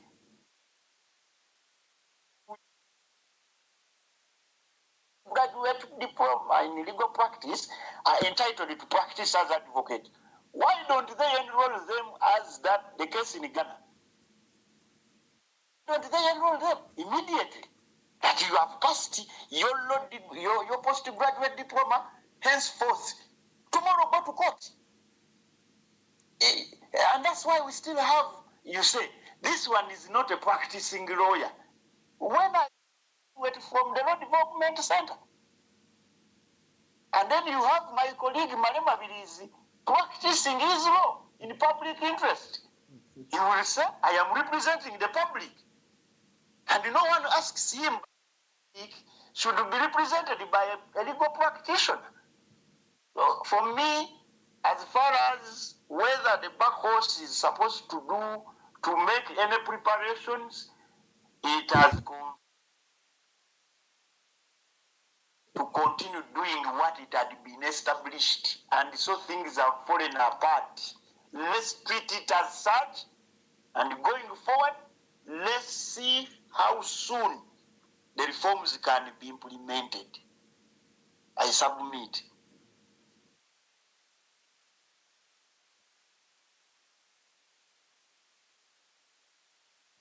Joy, are you there?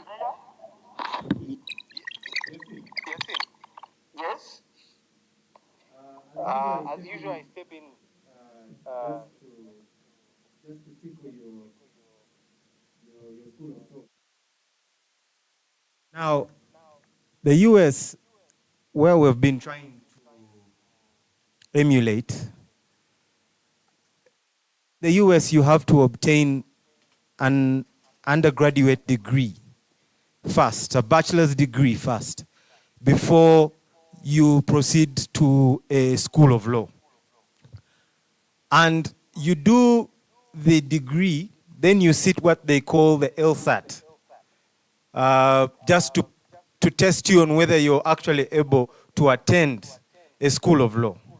And after obtaining the LSAT and passing, which is ideally a national exam, you then move on to the law school, which is the Juris Doctor degree. It's a full-time degree, either like 3 years or 4 years if you're doing part-time. And thereafter, you also then do a bar exam. So it takes about 6 to 8 years to complete all the schools, from the graduate degree to the LSAT, which is the national exam, and then the Juris Doctor, which is the law degree, and then the bar exam, which now decides basically we have skipped the earlier 2 steps to get to where the National Legal Examination Center bill is trying to get to. And then thereafter you apply to be licensed in that state. And I hear you keep mentioning Ghana. In Ghana, they actually do have an LDC. To become a practicing lawyer in Ghana, one must first obtain a Bachelor of Laws degree, that's an LLB, then pass the Ghana School of Law entrance exam, then complete a 2 years professional training program at the Ghana School of Law, then pass the bar exam, and then complete a 6-month pupillage under a practicing lawyer, what we know as clerkship here. And of course, because of the number of law firms and because of the number of active practicing lawyers, it becomes very difficult to attach each single student of law or each single lawyer to an advocate for them to be adequately equipped. Yasin, don't you think that, first of all, I would like to correct the presumption that the institution of LDC was created to make it difficult to get into the legal profession. No. I think it was created to enhance the legal professional, to make you more readily able to actually solve the problems that are in the legal profession. Like in the US and like in other countries that do the same, they require a system in which they have safety checks, in which they can tell whether you're able to have analytical research skills and then also able to write, comprehend, and then proceed to now offer solutions.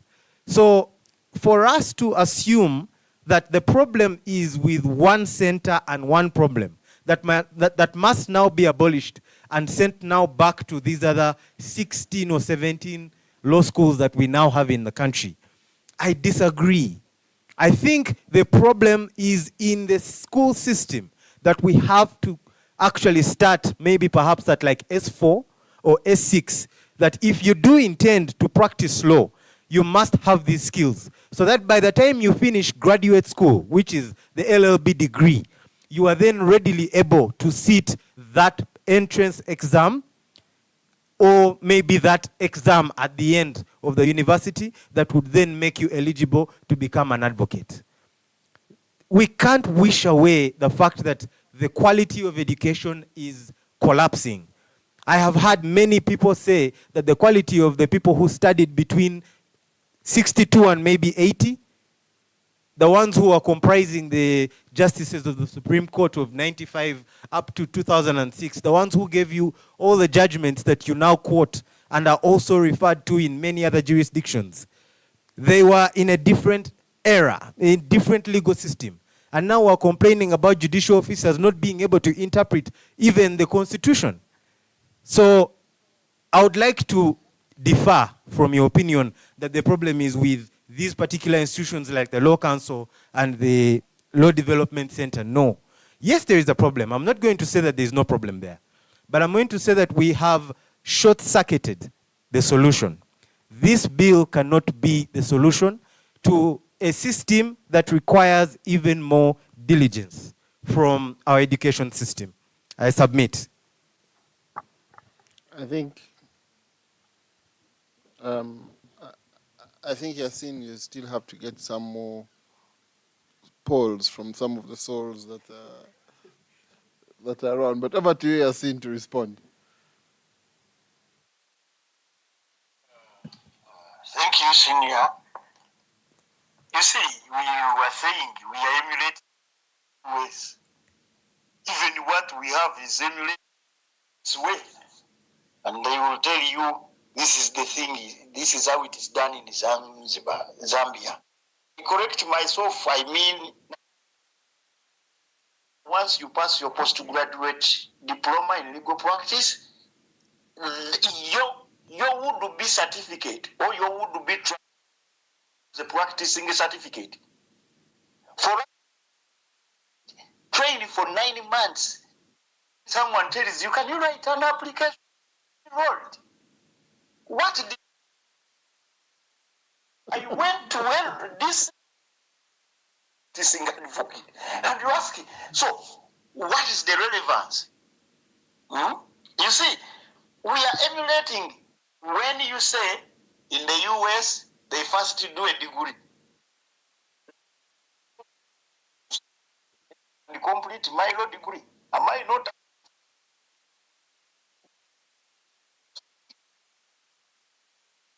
That even in Uganda, where there is not that other degree, by the issues of LDC, some people still stranded. 20. The paper they have since failed in accounting, professional conduct. Let me also inform my brother Reina that if you can only be enhanced in 9 months and you are not able to be enhanced in 4 years, then your money was paid and you did not ask for what it was paid. The problem can best be addressed in universities, not at. The problem we have is not, it does not come after university. As you enter university, I will tell you, Reina, that as you enter university, your role, your mind is set to become a legal practitioner. Then when you enter university, because of lack of sense of direction, says, you passed, yes, but without your passing, come we subject you to 9 months training. So you go for 9 months. Even when you go for the 9 months, you imagine where you pass at a degree level, but fail to compete at a diploma level. What is really the problem? And I think this man was one day asking a journalist, this man, Mushana asked a certain journalist that you man passed with a degree but failed to pass a diploma. So we need to ask ourselves, how comes subjected to similar tests? We trust doctors that are not subjected to similar tests. You take a bus to Kabale, to Mbare, to Arua, without asking where the driver trained from. Say, man, drive us to Arua. There is need to ask ourselves, where is the problem? The problem is not after university. The problem is as you enter and stay in the university. So once we make proper arrangements within the university setting, you will realize that you will come out and it's the Maviris of themselves. You the university and it's like the legal practitioners that were there before the establishment of the LODC. Before, actually, even those who established the center, even as part of the INS, in the UK they have what they call INS. And he did not attend the law center. So, but we emulated. And if we are emulating, it does no harm for also us to also think without say, someone can competently be in university for 4 years.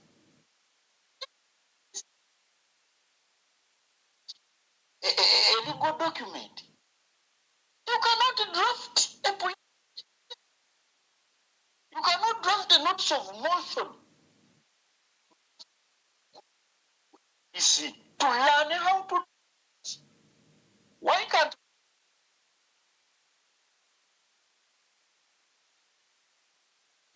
because whatever you learn at the university, you redo it at the Law Development Center, and it is only. So why can't we introduce practical performance at the university to students or to save lawyers? They are and produce a lawyer from a university who can ably say, I am going to the bar exam. 4 years in a class and all is to say nothing to you. They say, you will do that at LODC. You will do that at LODC. Can you pay for a chapati at the... Someone says, you will get... But they retain the money.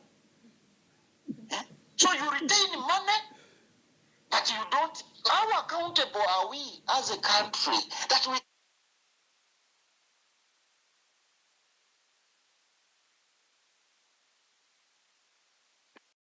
This does not call for entirely being you keep referring to what is in drafting a legal paper is correct. What moral do you need? If you're going to draft a paper that is going to be subject to other people that do not subscribe to your culture, it's a legal document. You don't need to have your thoughts. It's based on principle. So do you need really to go to LODC to say, I must have this paper of this nature? I think we are,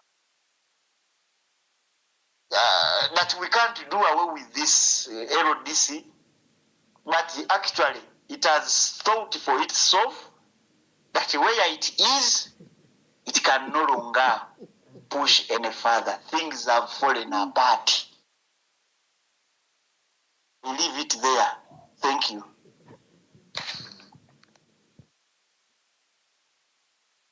I think at this rate of this wishes, we start that submission.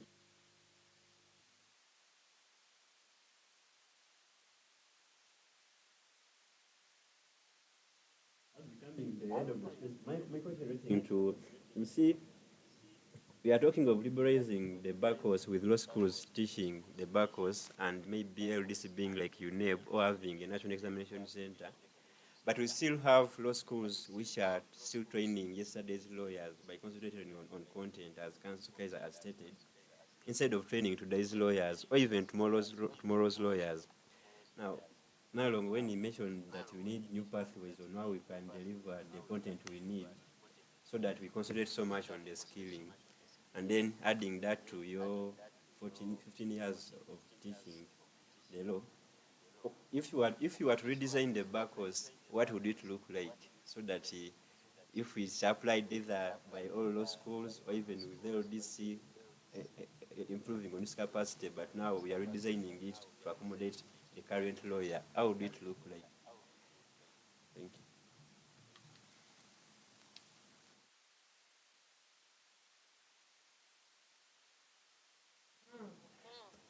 You know those questions where after you have just thumped In the interview, now they give you a practical.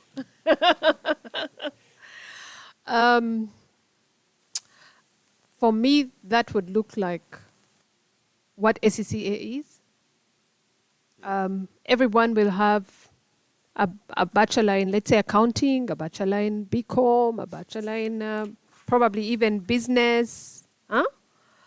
But they will come to SCCA because it has a standardized set of competences that every chartered accountant must have. Have we been able to dissect and arrive at what that is for a lawyer? Because a lot of what we are still obsessed with on what defines a lawyer is not up to date. So there are many options. There are people who believe that, for example, if they are looking at a business lawyer, the business lawyer should be able to not only, for example, give legal advice, but also have an input in the marketing strategy, have an input in whatever it is that the business is actually doing. A business lawyer, for example, an in-house lawyer, should be able to sell the product that the company sells to pay their service. While in our heads, we still have those compartments of, for me, I only draft, for me, I only argue. So it would have to be a fusion. For example, I believe that when it comes down to the skills that you need, if it is litigation skills, you will have either a criminal trial or a civil trial. And those two different trials have very different skill sets.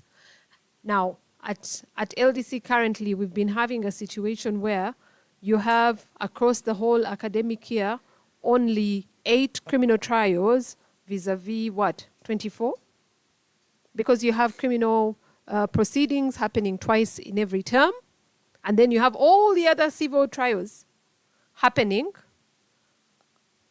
a lot more. So when you look at, for example, the moot skills, a student can leave the Law Development Center never having really sharpened their analysis of evidence skills in a criminal trial vis-a-vis a civil one.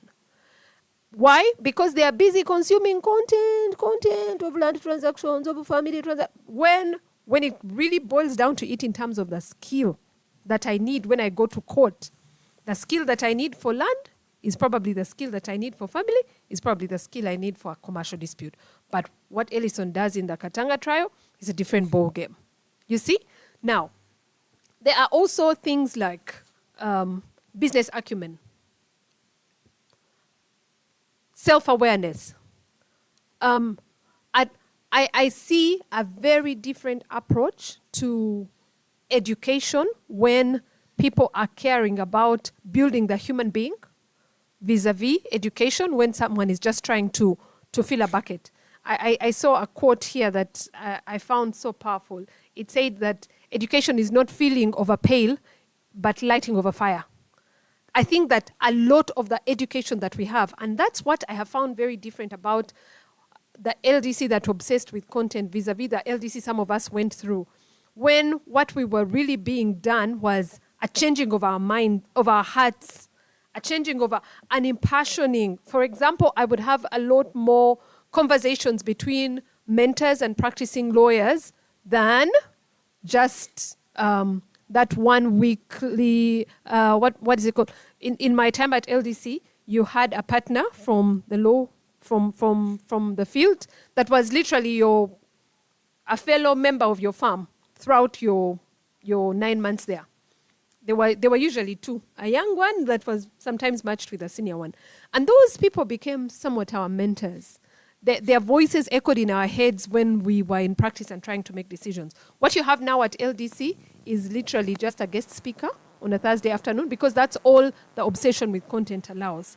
So for me, I think that if I had to design an LDC, what is education? Education is the soul of a society as it passes from one generation to another.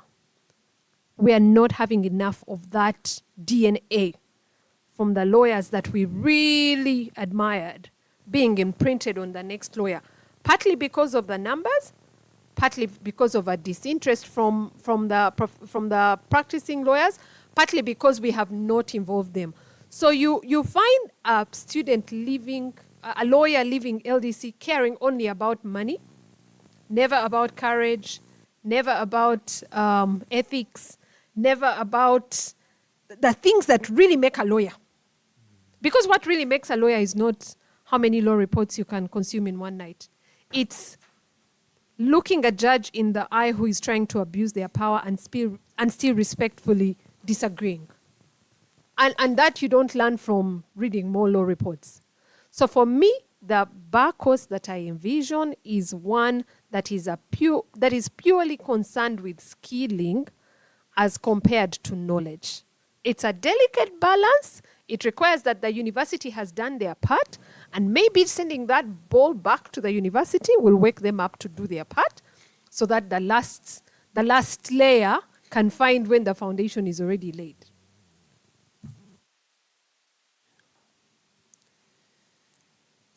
Yes, thank you. Actually, I think I agree with you. We need more skilling as compared to knowledge. Recently, I've been attending some mentorship class, and from what I realized, that I needed only 20% of the technical knowledge or content to excel in the profession. The rest, which I need, is pure, like 80% is not even technical knowledge or content. I realize I need too much emotional intelligence, too much effective presentation of whatever I'm presenting. Not even public speaking, but presentation. I realized I needed aspects of networking that, not transactional networking, but the genuine networking bit, the branding bit, and it turned out that after all my technical competence, which everyone now has because of the content, I need 80% to succeed in the profession, and that speaks the skills you're talking about, and I would agree with you. And I think at this point, I want to first comment, for the time I've been with Selson, he has too much emotional intelligence. He has done very many things I've never told him, but there's just one moment. First of all, I was looking at this guy has too much emotional intelligence. I was like, so let me first pass that feedback from my hand to this space before I even forget it. I should give you flowers for that. And I appreciate, that shadow mentorship whereby I don't tell you what I'm learning, but I'm like, this guy has too much emotional intelligence. And I would appreciate that. Now, getting back to your scene, as Malong has started skilling, and I really agree with her. You don't need too much technical knowledge. You can always get it now from AI, but we need now the skilling, emotional intelligence, public speaking, networking, and the like. Now, Yasin, I know you avoided the question on skilling, the back course, how it would look like. You didn't even want to comment on it, but copying from the Radical New Bar Vision 2060, which you would explain to us one day. Now, I want to pose the same question to you. If you could redesign the back course of 2050, what would it look like? Maybe first redesign it for 2050, then you can bring it to the current one.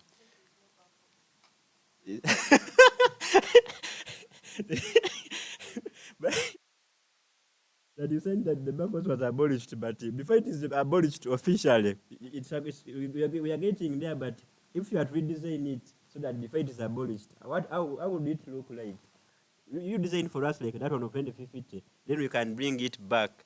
Like how we have the right to back to 2060, then we are bringing it back slowly. Thank you.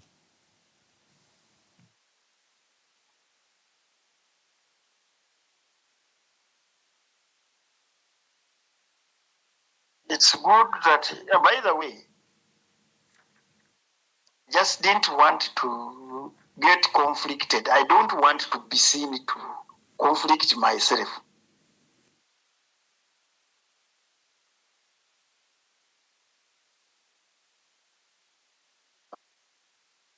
Fred, you good enough. You were a lawyer. You manage a certain entity called the Young Lawyers Series, isn't it?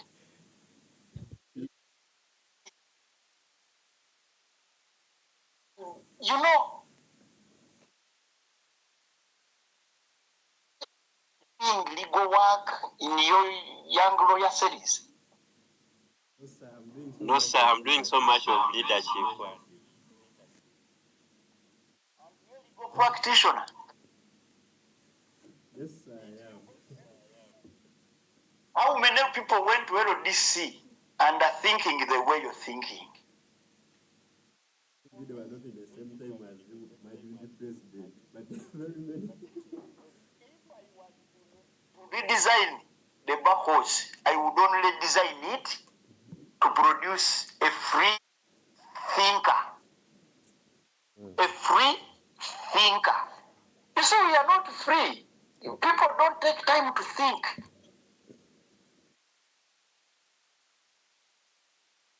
You know? And you see, that is the biggest problem we have as Africans. Eh? You see, when I told you that we want people that are hands-on, what opportunities can the study of law enable you access? You imagine, is everyone practicing thought in the first place? But for you, do you believe that someone would leave university having been in a class for 4 years? It's completely nothing. Did the university do its part? Is LDC going to do its part? So for me, if I was to redesign the Bacchus, which I don't want to say that I am to design, I would only design it to produce free thinkers and clockwise thinkers in society, and think about solutions based on their capacity. You know, I have told you previously that people sit in a family meeting, clan meetings, and resolve issues. For example, me, I come from a clan. I'm a Muganda for that purpose. Eh? I come from a Diga clan. There's no law that has ever been brought to my attention that this says you marry someone from the same clan. Which class do I need to sit in? The leader of my clan. So as a people, we need to think beyond, and that's so Ikanza, when she says we should produce lawyers that are not only good at being lawyers, maybe they are going to just make money, because there are other people who are not lawyers that have also made money. There are people who are doing farming, they have the money. So for you, why are you know? And if we can only achieve that, because those that are in hearing are finding solutions daily. But for us, we are still stuck in the 1970 thinking.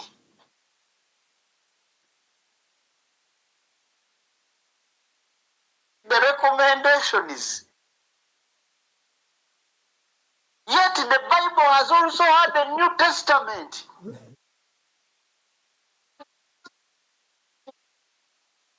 These recommendations fail.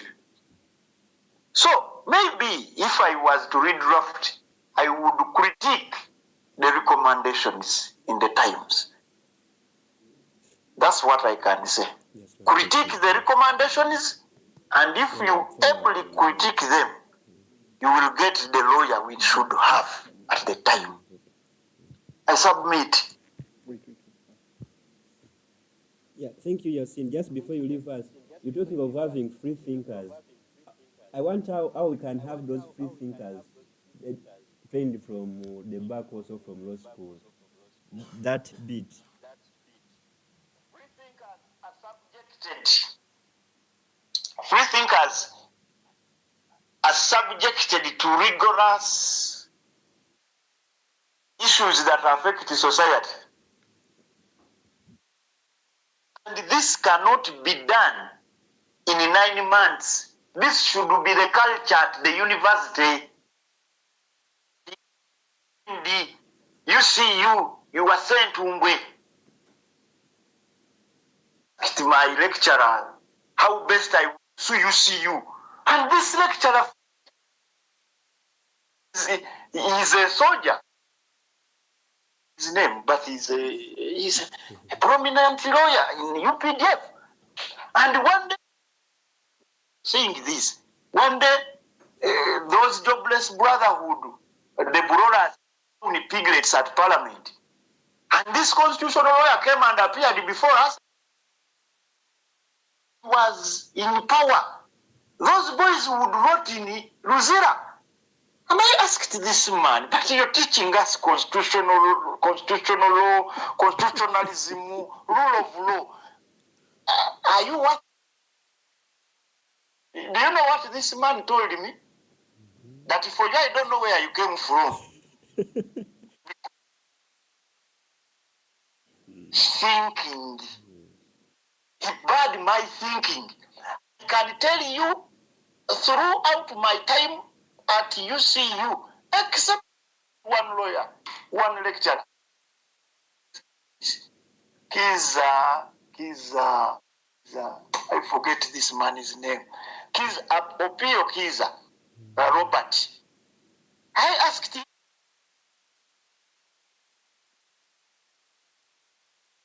by the way it is acting, because as a lawyer I must check here, I must check here, beyond the teaching. He was free in his thinking. May his soul rest in peace. He said, no, but I've told you the law. What do you see here? What do you see here? What do you see here? He recently told that even some lecturers stop students from reading that case at the university. And then you send those one to DC. Don't you handle people wholesomely? Thinking is so broad. Rethinking.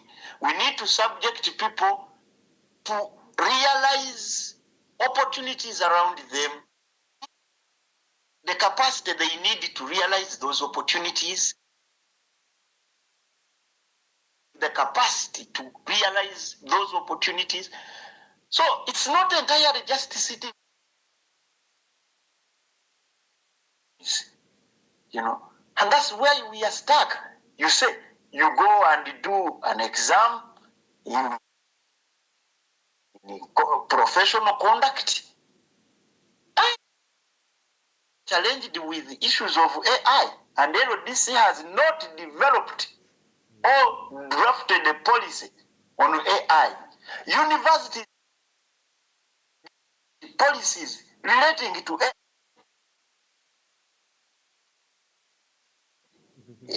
struggling with the ULS. We need to go this, Edison is here saying this. He hosted this gentleman here, the chairperson for the Tech Festival. People are discussing. You were here, you had the barefoot law.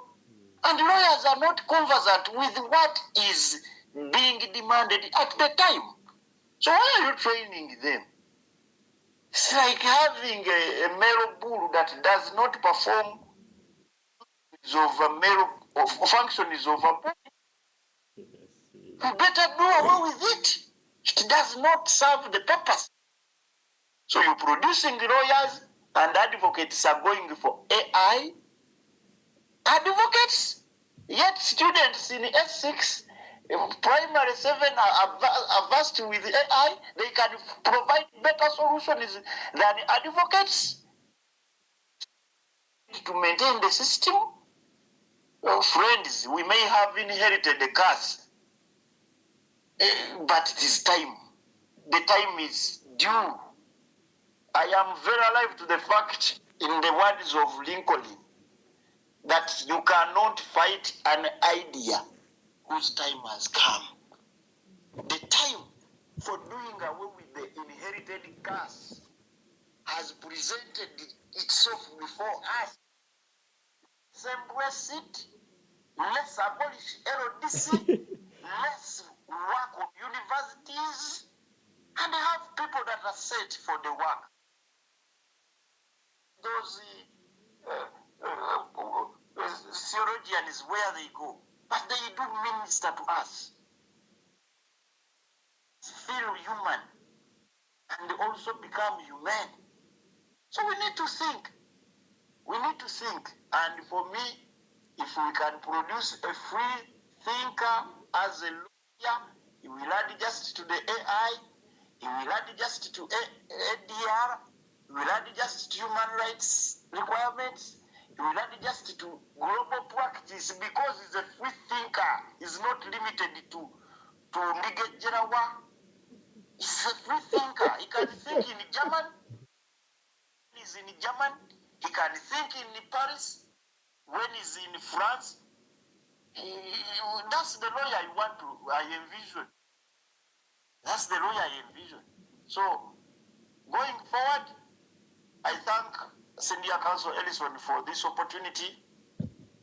And I think he's indeed a lawyer's lawyer. Thank you for being committed to the cause. Yes. You to submit.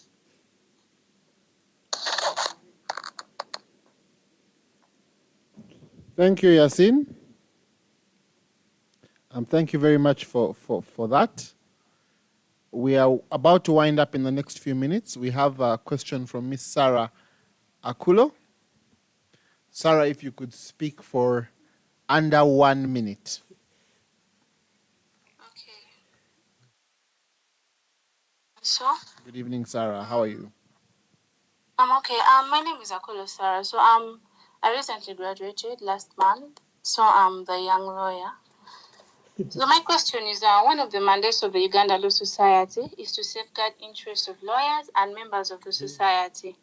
So, and since I'm not yet a member of the society because I'm not yet an enrolled advocate, my question is the society safeguarding my interests as a lawyer by introducing the pre-entries, the bill that is being passed around, and then all the drama going on concerning the bar course?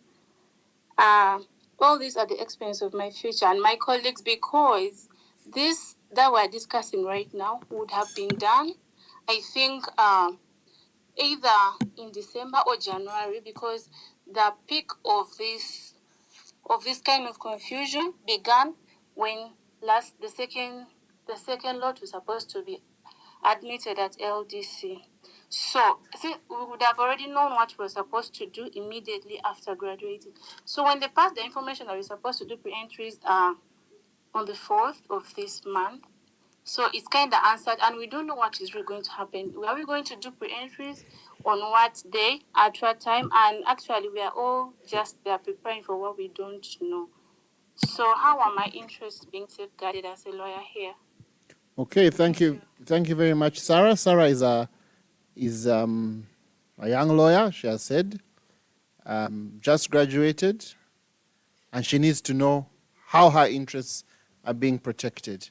Unfortunately, the next speaker, again, we'll give him a few minutes, can answer that question effectively. Because, Sarah, we have none other than the president of the Uganda Law Society. Mr. President, thank you for joining us. How are we protecting Sarah?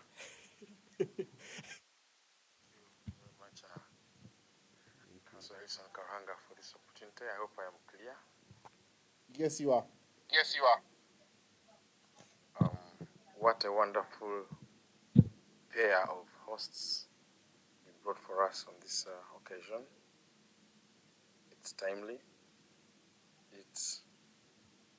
I send my compliments to them and to the committee of hosts, including our Red Corner co-host Reina, who has tried to be the voice advocate.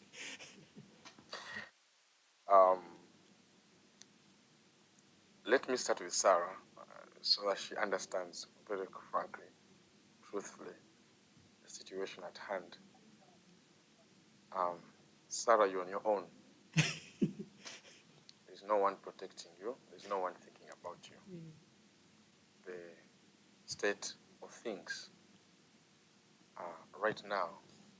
Mr. President, your volume is a bit low. Yeah. Can you hear me now? Yes, we can. Yeah, I was just delivering the bad news to Sarah that she's on her own.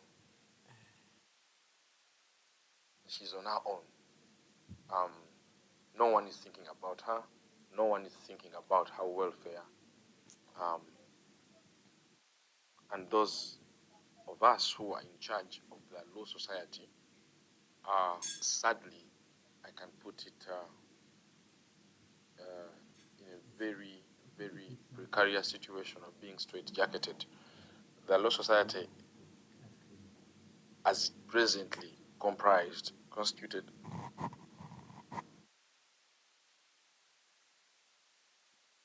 Have we lost him? But it's still, So it cannot. Okay. What has happened? Can you hear me? We can hear you. Okay. Yeah. So we don't have the tools of an independent bar association. The essence of the radical new bar regime is to make that point clear, crystal clear for all stakeholders, so that we can start to attain a minimum standard accepted at the UN level, at the IBA level, and at the regional protocols level of what a national bar association should look like and what kind of power it should have. All the power for the Law Society to intervene on your behalf, Sarah, is for the time being taken, and it resides in the hands of captors like the Attorney General, the Law Council, LDC, and so on and so forth. A legal profession should be independent, self-governing, and self-regulating. It's true, its elected leaders should be in charge of all policy regarding the legal profession, starting from education, admission, conduct, and professional development at the bar, including community engagement, cooperation with government and other bar associations, and exit from the bar. We should be in charge of all those processes. But for the time being, we are restricted by an act that was written in the colonial time. And we try our best to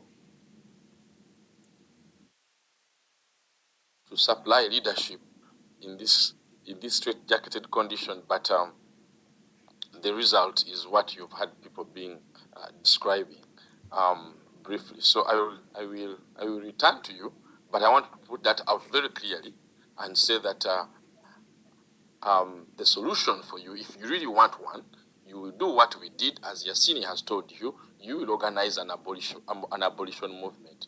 When we started an abolition movement in 2019, Yasin had just finished. Yasin and his friend Simon Semuemba had been with us for the period between 2016 and 2018. They had been expelled from a university, and they were receiving legal aid from Center for Legal Aid with the assistance of Chapter 4 and other institutions like Financial Foundation for Human Rights Initiative, and so on and so forth. But one of the things we did tell them is that in getting you back into school, the least you can do to give back to future generations is to understand the state of legal education, the true and pure state of legal education within the constitutional context and global dynamics. And they invested a lot in learning this. That's why Yasin is very eloquent and very confident in saying that, this golden calf you call LDC has been a dead calf for so long. That's an argument some of you don't understand. That's an argument people like you, Sarah, don't understand. You're trying so hard to enter a dead horse. It's a dead horse. There's no LDC to enter. That's the first thing you have to understand. So bringing this awareness to people like you outside university was our first area of concern. And I think we were joined by a gentleman called Akena Victor, who was a first year graduate at Makerere. And we told him, Akena, bring this awareness to people at first year, because if you have people in first year, second year, third year, fight with the policy and conduct of LDC, then maybe government will change policy before you are in this threshold purgatory. It's too late to complain now, because you will be you won't be taken seriously, and the consequences are high. You've already finished the degree. Every day counts. Every day creates pain and stress. But if you had begun making noise in first year, you would have far better. You have a far clearer chance at a better pathway. But it's not too late for you to organize yourselves, study Article 29, and find remedies within yourselves. Then we shall amplify. But we cannot campaign for you when you sit inertly in your bedrooms. You maintain your decorum, and you let us be the ones fighting for you and breaking down this hell. You have to bring noise. You have to bring advocacy to this issue and to your situation. I can tell you that is the only way change has always come at LDC.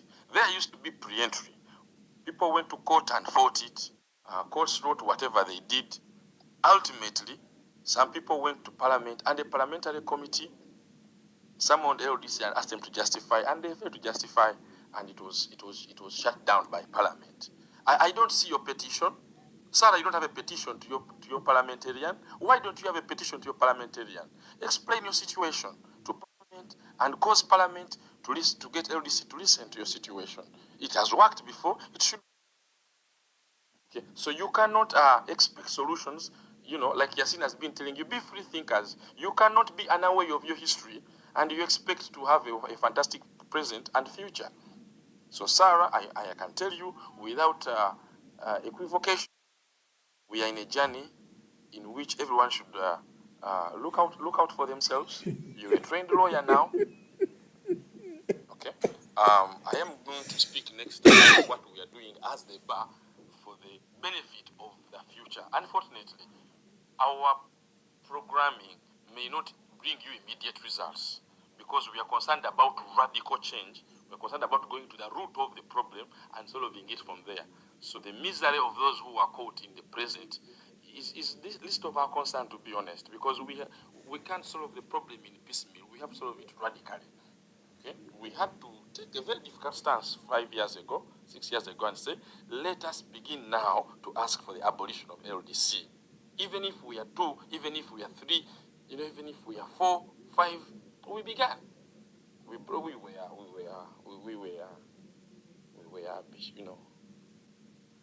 were criticized, we were talked about, and so on and so forth.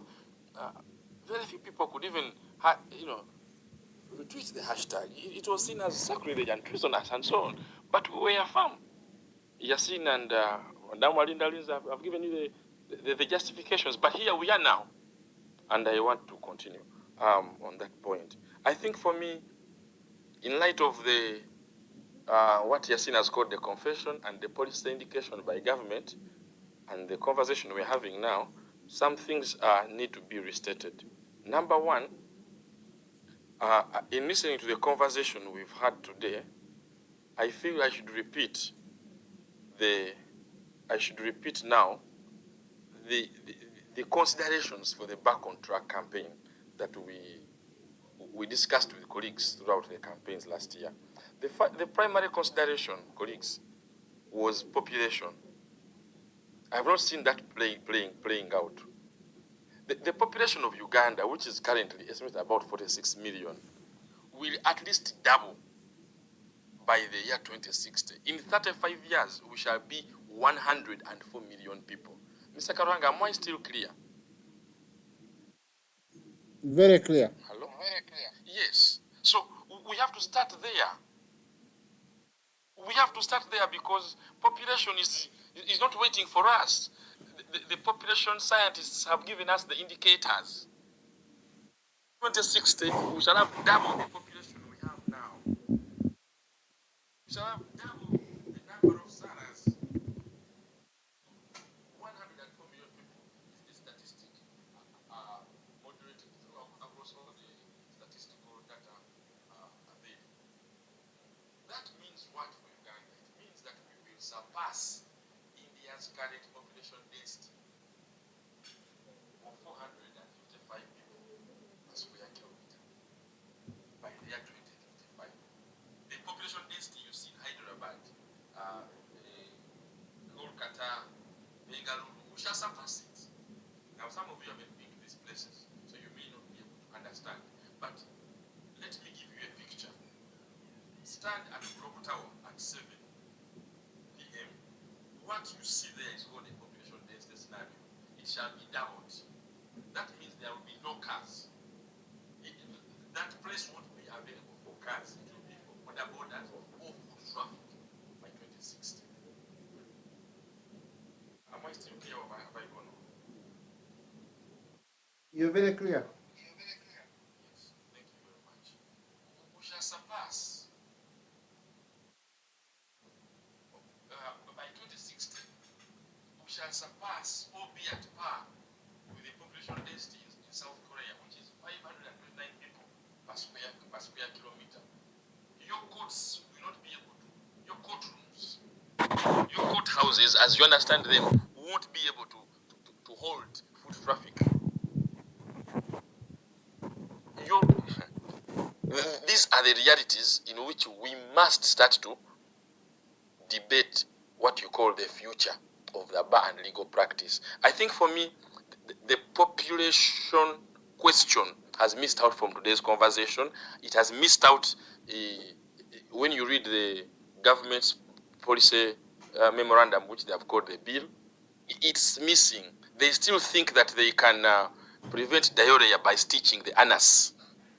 But that is not how you prevent diarrhea. Mr. Karuhanga, are you familiar with diarrhea? You're a rich man's son. You may not know what the image may be lost on you. Mr. Karuhanga? Hello? Sorry, I hadn't unmuted. Yes, yes. You are familiar with diarrhea? No, I think, Mr. President, first make the point. You cannot stop diarrhea by stitching the anus. Okay? Diarrhea will burst the serotape. Diarrhea must be allowed to come out. You take more ORS so that you flush out the gut. Now, what I'm comparing our population increase, our population projections with diarrhea. Nothing is going to stop that population scenario. So we have to start with that. Those of you who think the law schools we have are too many, you're wrong. The law schools we have are too few.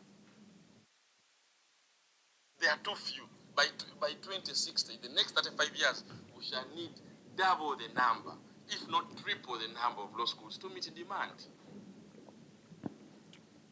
And so on and so forth. So against this background, you can look at the utter ridiculousness of having wasted time delaying LDC. Of course, I thank you for making the point, Madam Alinda Linda, that there was a mismatch, a policy mismatch. In 2001, government liberalized post-secondary education and by writing the Universities and Other Tertiary Institutions Act, removing the monopoly of Makerere University as the sole university and therefore the sole faculty of law, and permitting other universities and other schools of law. But then you did not liberalize LDC or post-university education for lawyers. And you'll be surprised, Yasin was talking about thinkers. 3 thought pieces arose. There was the Sempeva report, Bachivinga report, and Pamela report. Pamela, I think, did a dissertation. And there was one of the people she interviewed at the Supreme Court then when she came to do her PhD data collection. Yes, she wrote some faithful to her, to the data. She acknowledged that there was contestation, even within students, because we are then students at LDC, and we are saying the numbers at LDC are, it's seeming. When I discussed with my mentor, Justice Katrev, then that in our law firm we are 60. He laughed. He said, how is it possible to deliver a law course in a law firm of 60? Because for them there were 5 or 6 in the law firm setting when he was there. And he said, on the same real estate. I said, yes, on the same real estate. We actually have firms from A, I forget, I think then we went up to I. And I said each firm is 60. He was chairperson of LDC and he said, wow, I didn't know this, but I told him, but they are doing their best because we are here and we can deliver, and so on and so forth. But really, the population problem was already playing out at LDC. I'm very happy that in no uncertain terms, LDC has made it very clear. Because previously, they used to lie to you, Sarah, that you are incompetent, there's something about you, you're not prepared. But I think today they have written properly and they have said the only reason they are inventing restrictions is population. Is it clear? All these things, pre-entry and what, all those things are unjustified because they are limiting how they can think about. They are rejecting the problem. The problem is diarrhea. Stitching the anus will not solve the problem. Diarrhea will remain in the body and it must be flushed out. So those who are in charge of policy must accept a responsibility to meet the demands of an increasing population. Do not abuse the population problem. It is ours. In fact, the youth bulge is an opportunity we must take care of, and there are solutions for it if we allow to be forward-thinking. That's the first thing I wanted to make. I think it did come out well, but it was part of the discussion we had last September when we were campaigning, that our profession will not escape the challenges of this dire forecast. It is unacceptable that we are still organized under the Uganda Society Act of 1957, which is out of step with the 1990 UN Basic Principles on the Role of Lawyers, which is out of step with the 1990 IBA Standards on Independence of the Legal Profession, which is out of step with 3 reports of the Special Rapporteur on Independence of Judges and Lawyers, 2016, 2018, and 2022, all of which saying that an independent bar must meet certain minimum benchmarks which lack in Uganda, including control of all the aspects of policy on the legal profession that I've told you. Control of the legal profession should not be the government. The government is not the best solution provider for a market problem. We are. Ask yourselves, for instance, Mr. Karuhanga, why should the government be in charge of solving disciplinary problems for lawyers? What is special?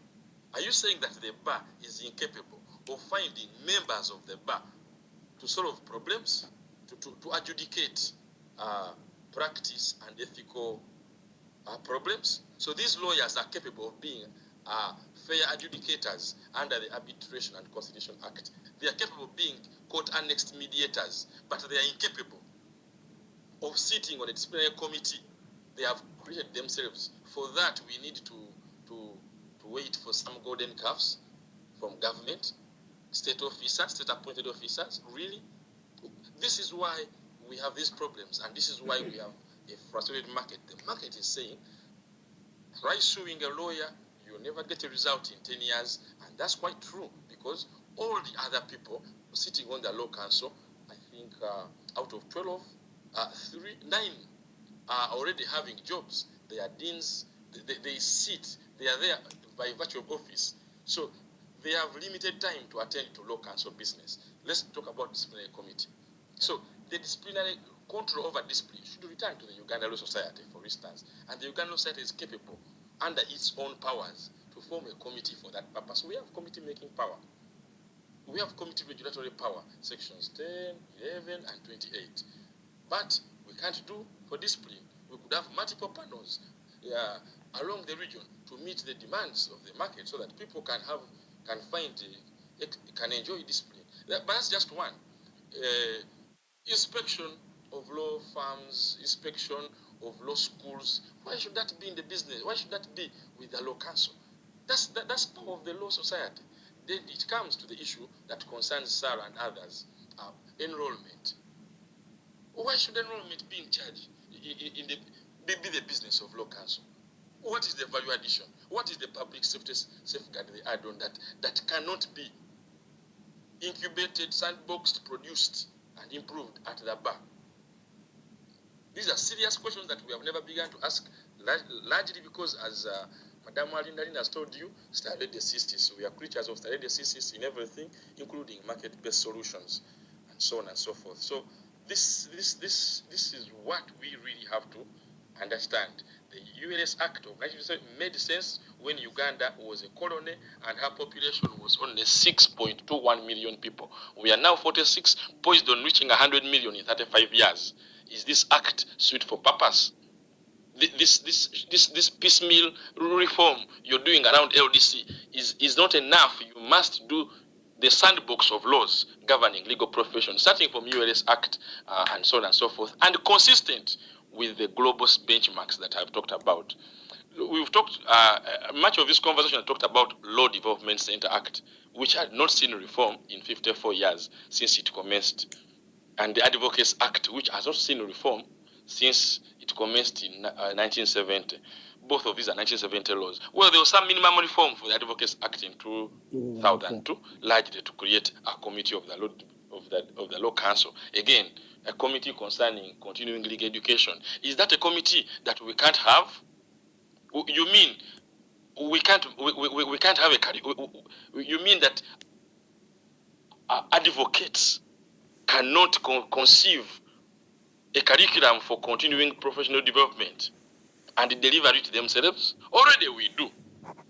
But we have this problem of backward-looking law and creating all these delays. So these relics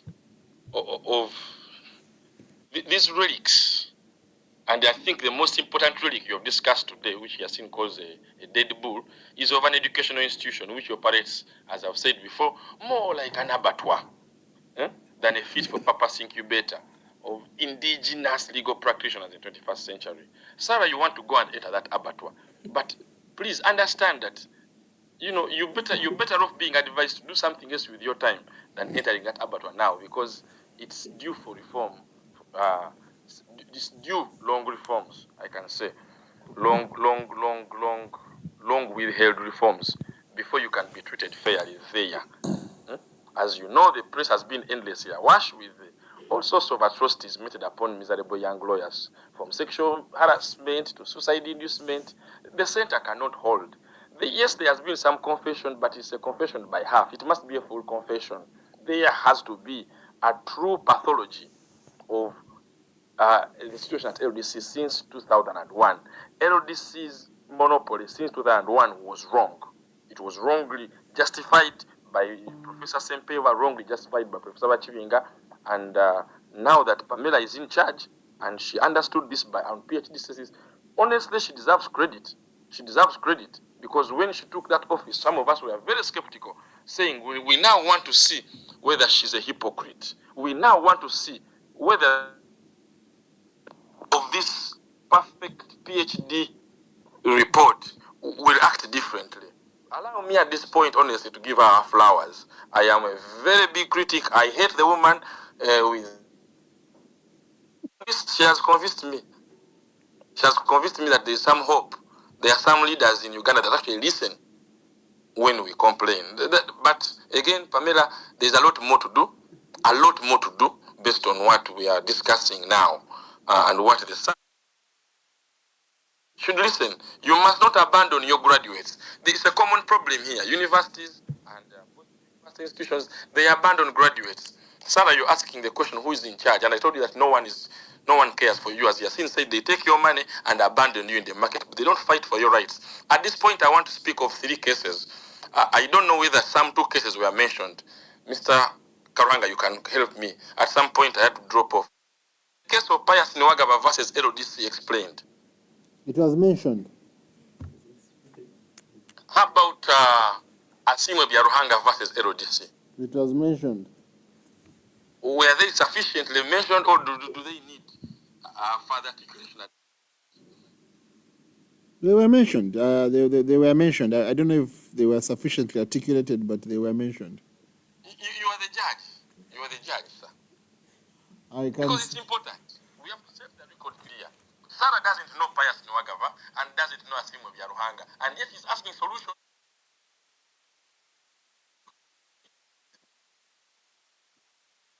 But she needs to understand that this has always been the solution. He was a student of Universal Pentecostal Uganda Pentecostal University in 2004 or thereabouts.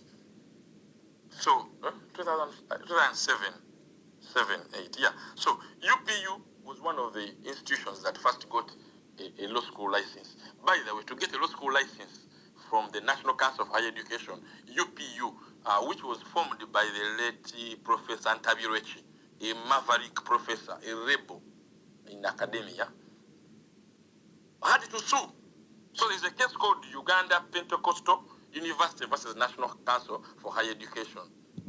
They were denied a license by National Council for Higher Education and Law Council in cahoots over undotted I's and uncrossed T's. I'm not lying. Read the judgment and thank Justice Aracha Moko of blessed memory for saying this is embarrassing. Give all your restrictions, hold no water, accept a new era has come. Forget. They were saying you don't have sufficient toilets, you don't have this. They were just looking for a bribe, for God's sake. And since then, it has been bribery to get licenses. So that's something you should know. Okay, when they got them the license, they say we shall catch them at their students. And when they graduated students, they were blocked from LODC. She wrote and said, look at our act of 1970, we only take students from Makerere University, Malawi, and Zambia, or something like that. And everybody was like, what's going on? But students from UCU, where most judges, students, most public servant students had gone, we are not challenged. And so it was embarrassing. This is our reality. Mr. Karanga, when you host a space like this and read history, I suggest to you, I move a motion that we appoint a resident historian who must give history. Because if we forget our history, we cannot fully interpret our present and we cannot fully predict the future. We shall continue to make decisions predictably, as chaotically as we did in history. So LODC was here, rejecting students from UPU, accepting the essence of UPU, of Pius Niwagaba, the context in which it comes. Yes. The judge who gives Pius Niwagaba a license to enter law school, and here I should thank the Ntabirechi family. This is their biggest contribution. These dedicacies. It took a family, one family. Professor Ntabirechi, his younger brother Jeffrey Ntabirechi, Kandebe, the lawyer, Joy Kandebe, a family. There's no law council, law society. They were against them. They were seen as pariahs. They put in their own money.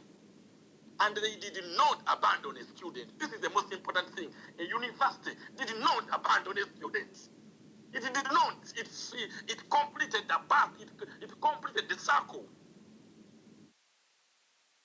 But the student also had the gusto No, not every student could handle. I can tell you, I was speaking about the judge, Justice Okumuwenji, Richard Okumuwenji. After he gave that judgment, everybody began to fight him out of the judiciary.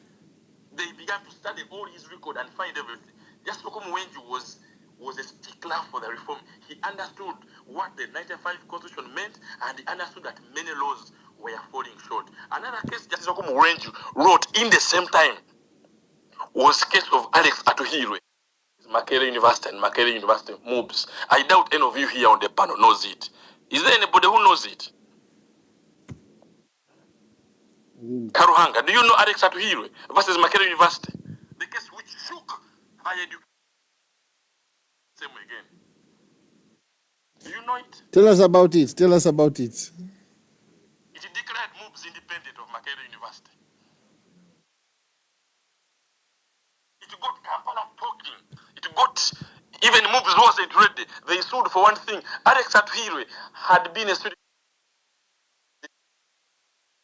He had been removed from the graduation list at Makerere University by Makerere University. So Moves had submitted his name, I think, to Makerere University, and Makerere University, I think, invoking autonomy. So the word, among the many legal questions the court had to answer was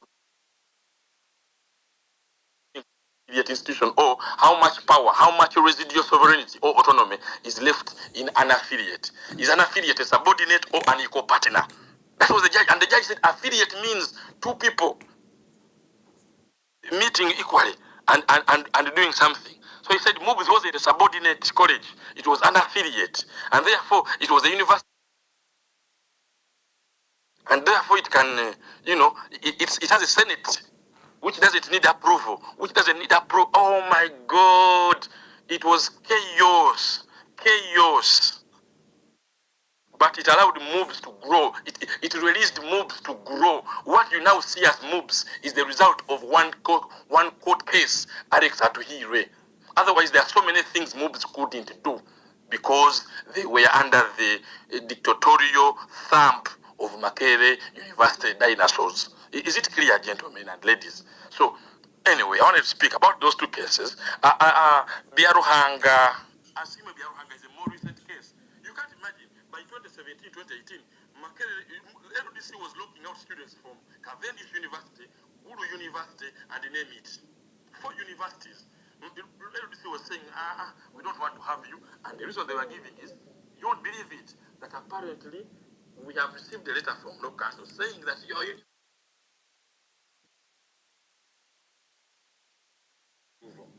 and it took a judge just to say, wait a minute. You allow a student to sit, to study for 4 years, and you block him at the entry, and you give a reason that you have conflicts amongst yourselves, LODC, Law Council, and National Council of Higher Education. The point in that judgment I like is that the students are innocent. Sort yourselves out. The minimum and meanwhile, the court held that, by the way, the universities and other institutions or LDC recognizes only National Council of Higher Education. They are the only ones that accredit the university. If there are processes they didn't follow, that doesn't concern the court, that doesn't concern the students, and it's not a reason for invalidating their product. Get them in, and the students who sued were paid 20 million each. This is a very important point to understand. So, Sarah, as you're sitting back, I think you're starting to understand that other people in your situation have invoked and said, but wait a minute, what are my rights here as me now? Leave alone these moribund institutions. I have told you. So, those are which I haven't had mentioned for the time I've been listening. Those cases are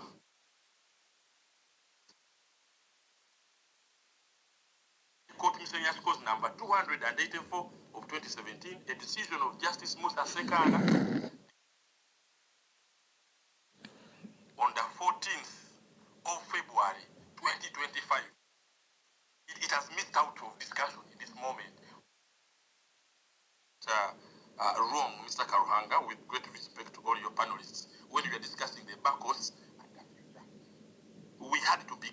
at Okumu Martin versus at decision of 14th February. Okumu Martin has sister cases related to it, including Andrew Batamwe. Andrew Batamwe versus Attorney General. High Court, Mr. High Court. Did you say it?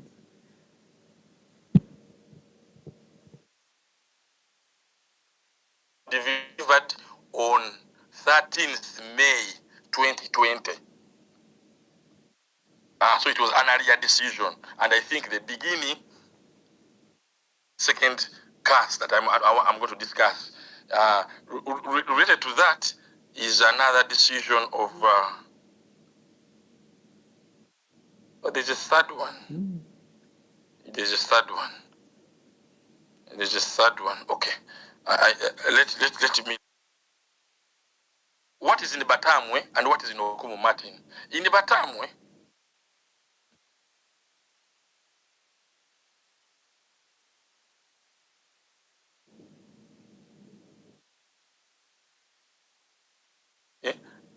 In Uganda, and also held a diploma in legal practice from the Institute of Legal Practice and Development in Rwanda. Similarly, in Okumu Martin,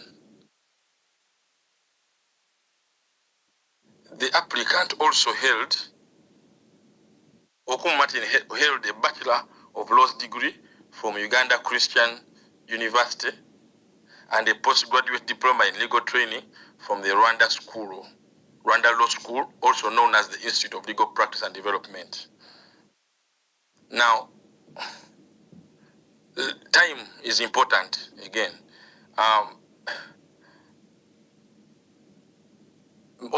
Had finished his degree at UCU in 2011.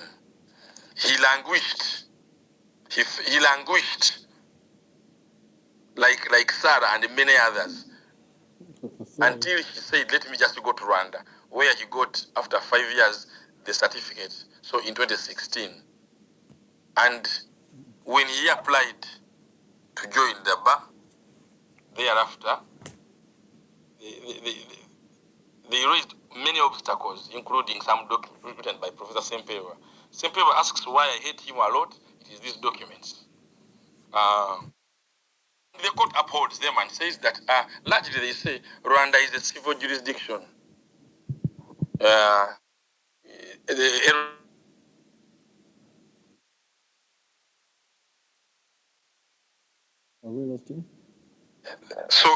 the same nonsense is said in Batamwe. That is the point. Why am I bringing them back here? I'm bringing them back here to indict today's discussion for failing to stress the following point. There has been no discussion about the cross-border obligation we have as a generation. In 1999, even before Uganda writes the 2001 Act, in 1999, we entered a treaty to revive the East African community. That treaty becomes law. It's now law, called the East African Community Act. And it says that all pre-existing Uganda law and future Uganda law must be consistent with the treaty objectives, or it shall be null and void in that regard. Ugandan institutions, Ugandan lawmakers, Ugandan citizens must adjust their conduct, their policies, their future, their plans to be consistent with integration. East African Common Market Protocol. I haven't had discussion of it, but as the legal profession, we have signed on to a process of harmonization. Your degree, and that harmonization process includes, there's an article in the treaty which talks about mutual recognition of university documents, of qualifications, so that your university degree of IU is not questioned anywhere in East Africa.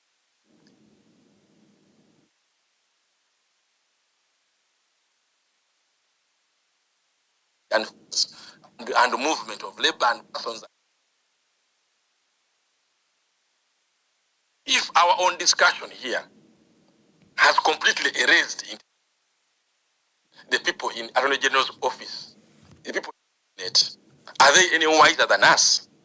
Don't you think that also them, when they come to discuss the issue of the future of the legal practice, they forget actually that we are now no longer at 1970 level. 1970 documents fell off. A new document called the East African Treaty changed the conversation in 1999, in 2001 when we made it an act ratified by Parliament, and when we entered the protocol. It is on record when we were discussing the general, when we were in Zanzibar, we learned that all attorney generals have signed a document for cross-border mutual practice. All bar associations have, except one. Mr. Karanga, do you want money for guessing which one? Which government and which bar association haven't resolved the issue of whether they want in, or who has so far opted out of mutual recognition agreement? Do you know? It's Uganda. There you go. There you go. Our Attorney General's office is a holdout. Ruth Sebatindira was the issue came up, and she was a holdout. General Assembly to discuss this issue thoroughly. Position, and when we come to, we are backward looking. We are speaking Goa. Reina, are you there? I'm still here. Can you tear Goa? Can you tear it physically? Tear it. Completely tear it. Can you please tear it? Tear it apart, because it's inconsequential. Okay? It will continue to blind you from what we should be discussing. The starting point of our conversations must be this. Reina is our resident historian. Reina is a historian. That's why he's looking for Goa. To tear apart his notes, because they are beyond their used by date. No, he has to add. Okay, continue. You see, in the principles of data management, Mr. Karanga, let me tell you something I learned. One time we hired a lady from bachelor's. She had a bachelor's degree. No, she had a diploma in library and information sciences. She taught us something called a record, an archive, and something. So she told us that there are some documents which must be destroyed. There are some documents which must be flagged for destruction. For destruction. Yes, because they can't distort. Or they must be kept so far away so that those who make frequent use, frequent reference, don't immediately chance upon them and read them, wasting bandwidth. Goa is wasting bandwidth. As you read from the document, it had a crisis application of Africanization. Do we still have a crisis problem of Africanization? Don't we have an Africanized bar? We do. So Goa is useless. Tear it. And now we have a problem of regionalization and globalization. And we don't have sufficient material in that regard. So that's the point I needed to make. And using from there, I want to say these cases are currently an indelible scar, an indelible shame on our on the state of the bar and the future of legal practice. If you have judges of the High Court citing 1970 laws and forgetting that those 1970 laws are null and void, the extent that they are inconsistent with the East African Common Market Treaty, that they should not wait for Parliament to amend. Parliament has already amended those laws by virtue of ratifying the treaty and making it an act of Parliament. Are you with me, Mr. Karanga? Yes, we are. Yes. It should pain all of us that when Okumu, Martin, and when Andrew Batamwe went to file cases before the High Court for judicial review, the Law Society did not join them, did not accompany them, and state that it sides with them. It didn't file amicus curiae, it didn't intervene in any way to set the record straight. Law council didn't, the senior members of the bar didn't. You know, we are in such. This is our current. This is our current quagmire. So Uganda has been deprived of the services of Okumu Martin, the services of Andrew Batamwe, and of every.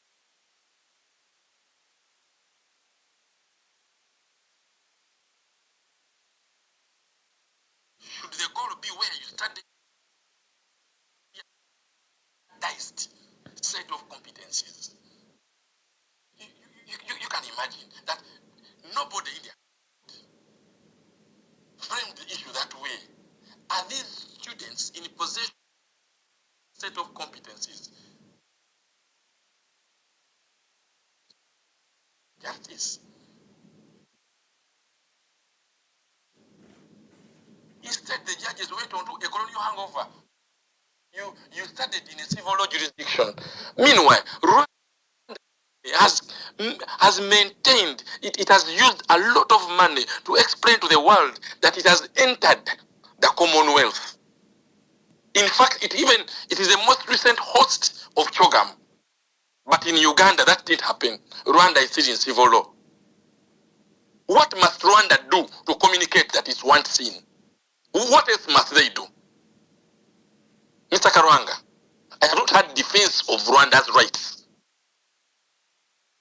As a co-equal member of the East African community, I have not had defense of Rwanda's rights. As a co-equal member of the Commonwealth, in even this very space, date we can master in the 5 August 19th. Resident historian Reina, you get E- for today.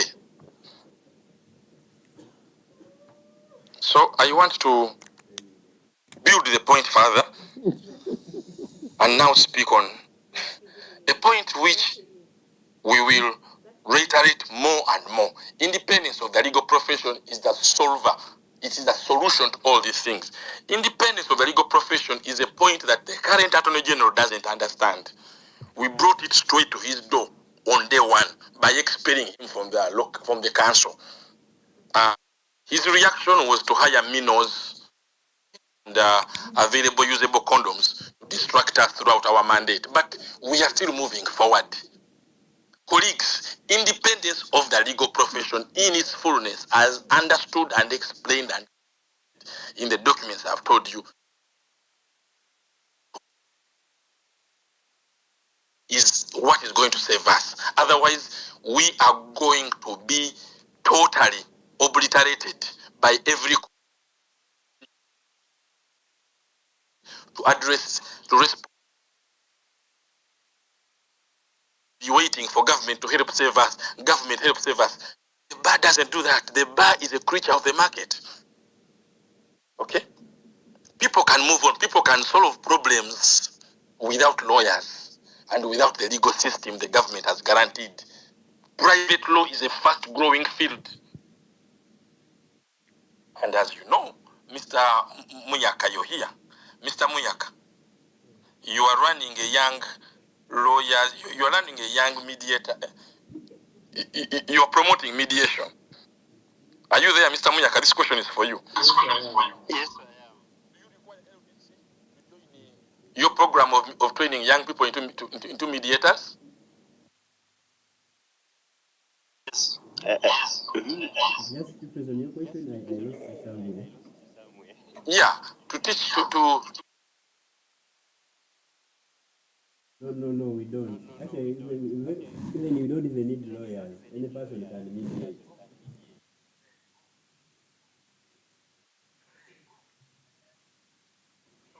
Mr. Karanga, for the sake of not bothering your people, I will stop here unless you permit me to go further. But let me stop here. People chew on that. Thank you.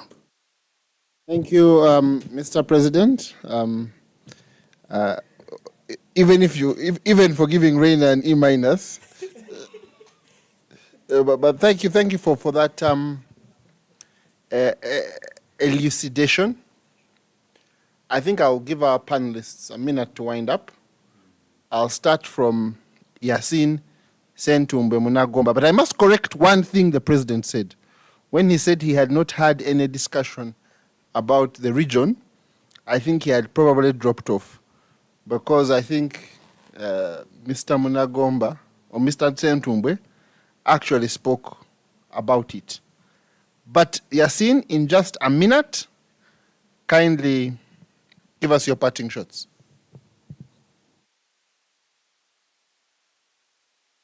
And maybe Yasin, as you're going, yeah, okay, give us your parting shots. Your parting shots.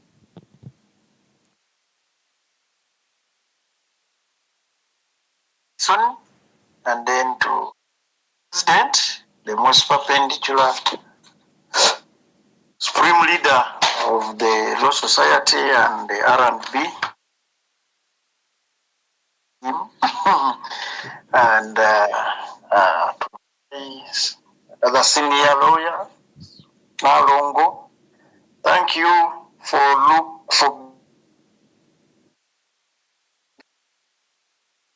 would leave with one thing. I would request that we may sit down as abolitionists and find means. We can leave down some material that would.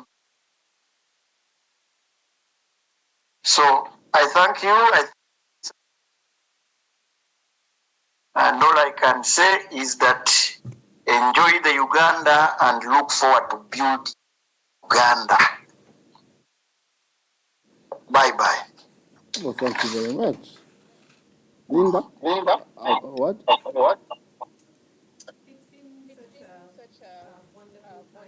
Sitting here and reimagining a future for legal education. I thank all of you for your time, for your audience, for your thoughts. Thank you, Mr. President, for honoring us with your participation. It's always enlightening listening to you. My parting shot is a quote from a gentleman called G.K. Chesterton, who said, "Education is simply the soul of a society as it passes from one generation to another." For me, the call is to us as the bar. We can't keep finding blame with everyone, regulators, law schools, Attorney General, Cabinet. What are we doing to pass the soul of our society to the next generation of lawyers? We received that rather generously from the past lawyers. What are we doing to pass it forward? That question is an individual question. It's a question for us as a bar to really be more concerned about the product and the process that produces the product we consume. Thank you, Ellison, and thank you for remaining steadfast and resilient in these conversations. Oh, as a teacher, sincerely, I think that the resident historian deserves more than just an E-. Let us agree to give him at least an A- because he did have the accurate history. Maybe it was a question of how he applied it, but for sure he served us well. Thank you, Rena. So, Rena is in between A and whatever, so he's at the average. He's on D plus.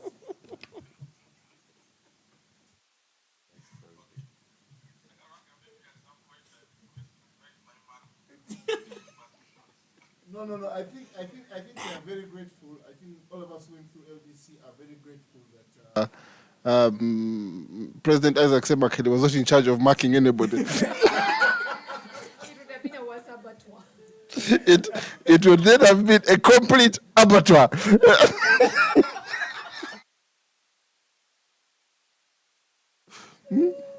The things would really need stitching, but anyhow.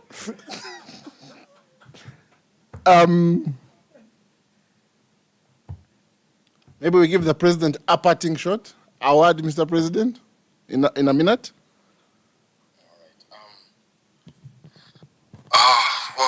Yeah. Not to mark anybody. Colleagues, drastic measures are required to rescue the legal profession from its deepening crisis.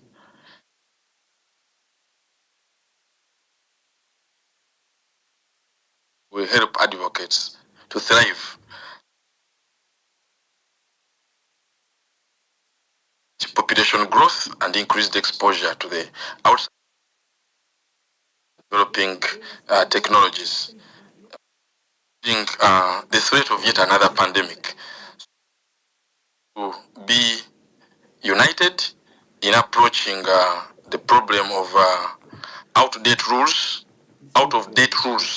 for not only entry into the legal profession, but also earning. This, I know, Mr. Kawanga, this space hasn't been for remuneration, but remuneration is a serious issue, and I hope we get to discuss it also in this space sometime. What are people entering if it's a drying field and so on and so forth? The other thing I want to say in parting short is we have been, a lot of progress has been deprived of us because we gave pride of place to a small, rich, elite cabal, which continued, whose is right now in contributing to the problems is really creating more disillusionment. But reject these views. I'm happy that bold, audacious reform are taking root.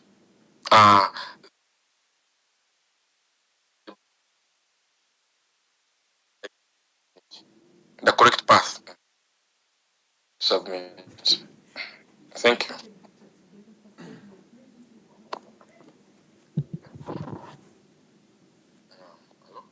Thank you, Mr. President. Thank you, Mr. President, and thank you everybody who has come to join us.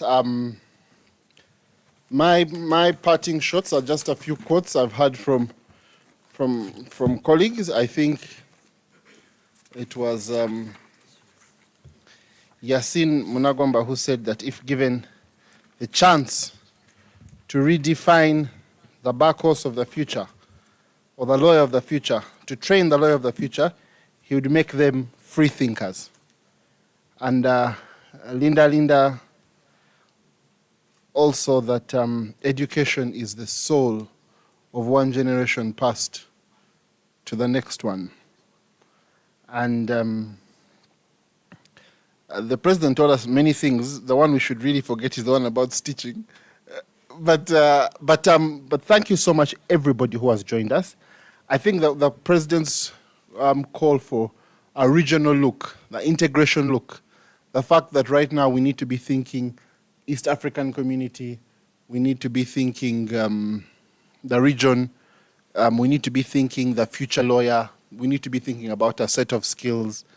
I think it has been a very refreshing and lengthy conversation, and many of you have stayed with us for all of it. I think what is important as we are carving out the lawyer of the future, the population explosion of the future, the new thinking of the future, is to understand that iron sharpens iron. And that in these discourses and in these conversations, in these agreements and in these disagreements, in the A- and the E+, somewhere there, in that discussion, in that marketplace of ideas, is where the free thinkers are born. And so I will say something in defense, therefore, of an LDC that has been able to produce for us Mr. Semakade, Mr. Munagomba, Mrs. Kanza Nalongo, Mr. Reina, Mr. Muyaka, Ms. Mbabazi Joy, that whatever else our legal education system may have gotten wrong, the fact that it has produced these colleagues who have been able to be free thinkers, maybe not the type of free thinkers Mr. Munagomba was talking about, but with the life that has forged these free thinkers, that we are able to sit here for 4 hours to discuss nothing other than how to make our country better, our education system better, and to do so for no pay, for most of you anyway, for no direct benefit. And to just sit here and have a conversation, I think, is one of the beautiful things about many of these discourses. And no matter how tiring it is, we have sat through these conversations and we have learned from each other. And so I'm very grateful to the guests who came for the quality of the conversation that was had. I disagree with the president on the quality. I think it was a very good quality conversation. I think many people will agree with me and disagree with him on this one. And I think his contribution also enhanced an already qualitative conversation. Allow me also to thank the people who have endured us for all these months, and members of the Law Society and members of the public. It has been a great joy and honor. I think we are now, I don't know how many conversations we are clocking. Reina, who's not just our resident historian, he's also our resident mathematician, and I can confirm that his maths is worse than his history. But I think we may be on around 70 conversations. Maybe not 70. We're on around around 25 conversations. I don't know how far apart those numbers were, but what is for sure is we've been on many conversations. And one thing we have learned from these conversations is that when the time comes for the members of the Uganda Law Society to go and exercise their democratic right, and we thank you. This is our 33rd conversation, Reina has informed me. 33rd conversation, produced by Reina and Elaine. 33 times they have been producing these conversations, and I think it is a record that we've had 33 conversations and about this country and its laws. Colleagues who have just joined us, colleagues who have been with us since time immemorial, it is our pleasure and honor to close this conversation, to wish you a good morning, a good afternoon, a good evening, and a good night. And this week, Afrigo celebrates 50 years. And I had the privilege of going with, among others, some of our friends, including Joy, to listen to wonderful songs. And one song they sang reminded me of me and reminded me of lawyers being reminded of me when they are sitting there in that voting basin. And that song was none other than Olimujawa Musaja Singanze.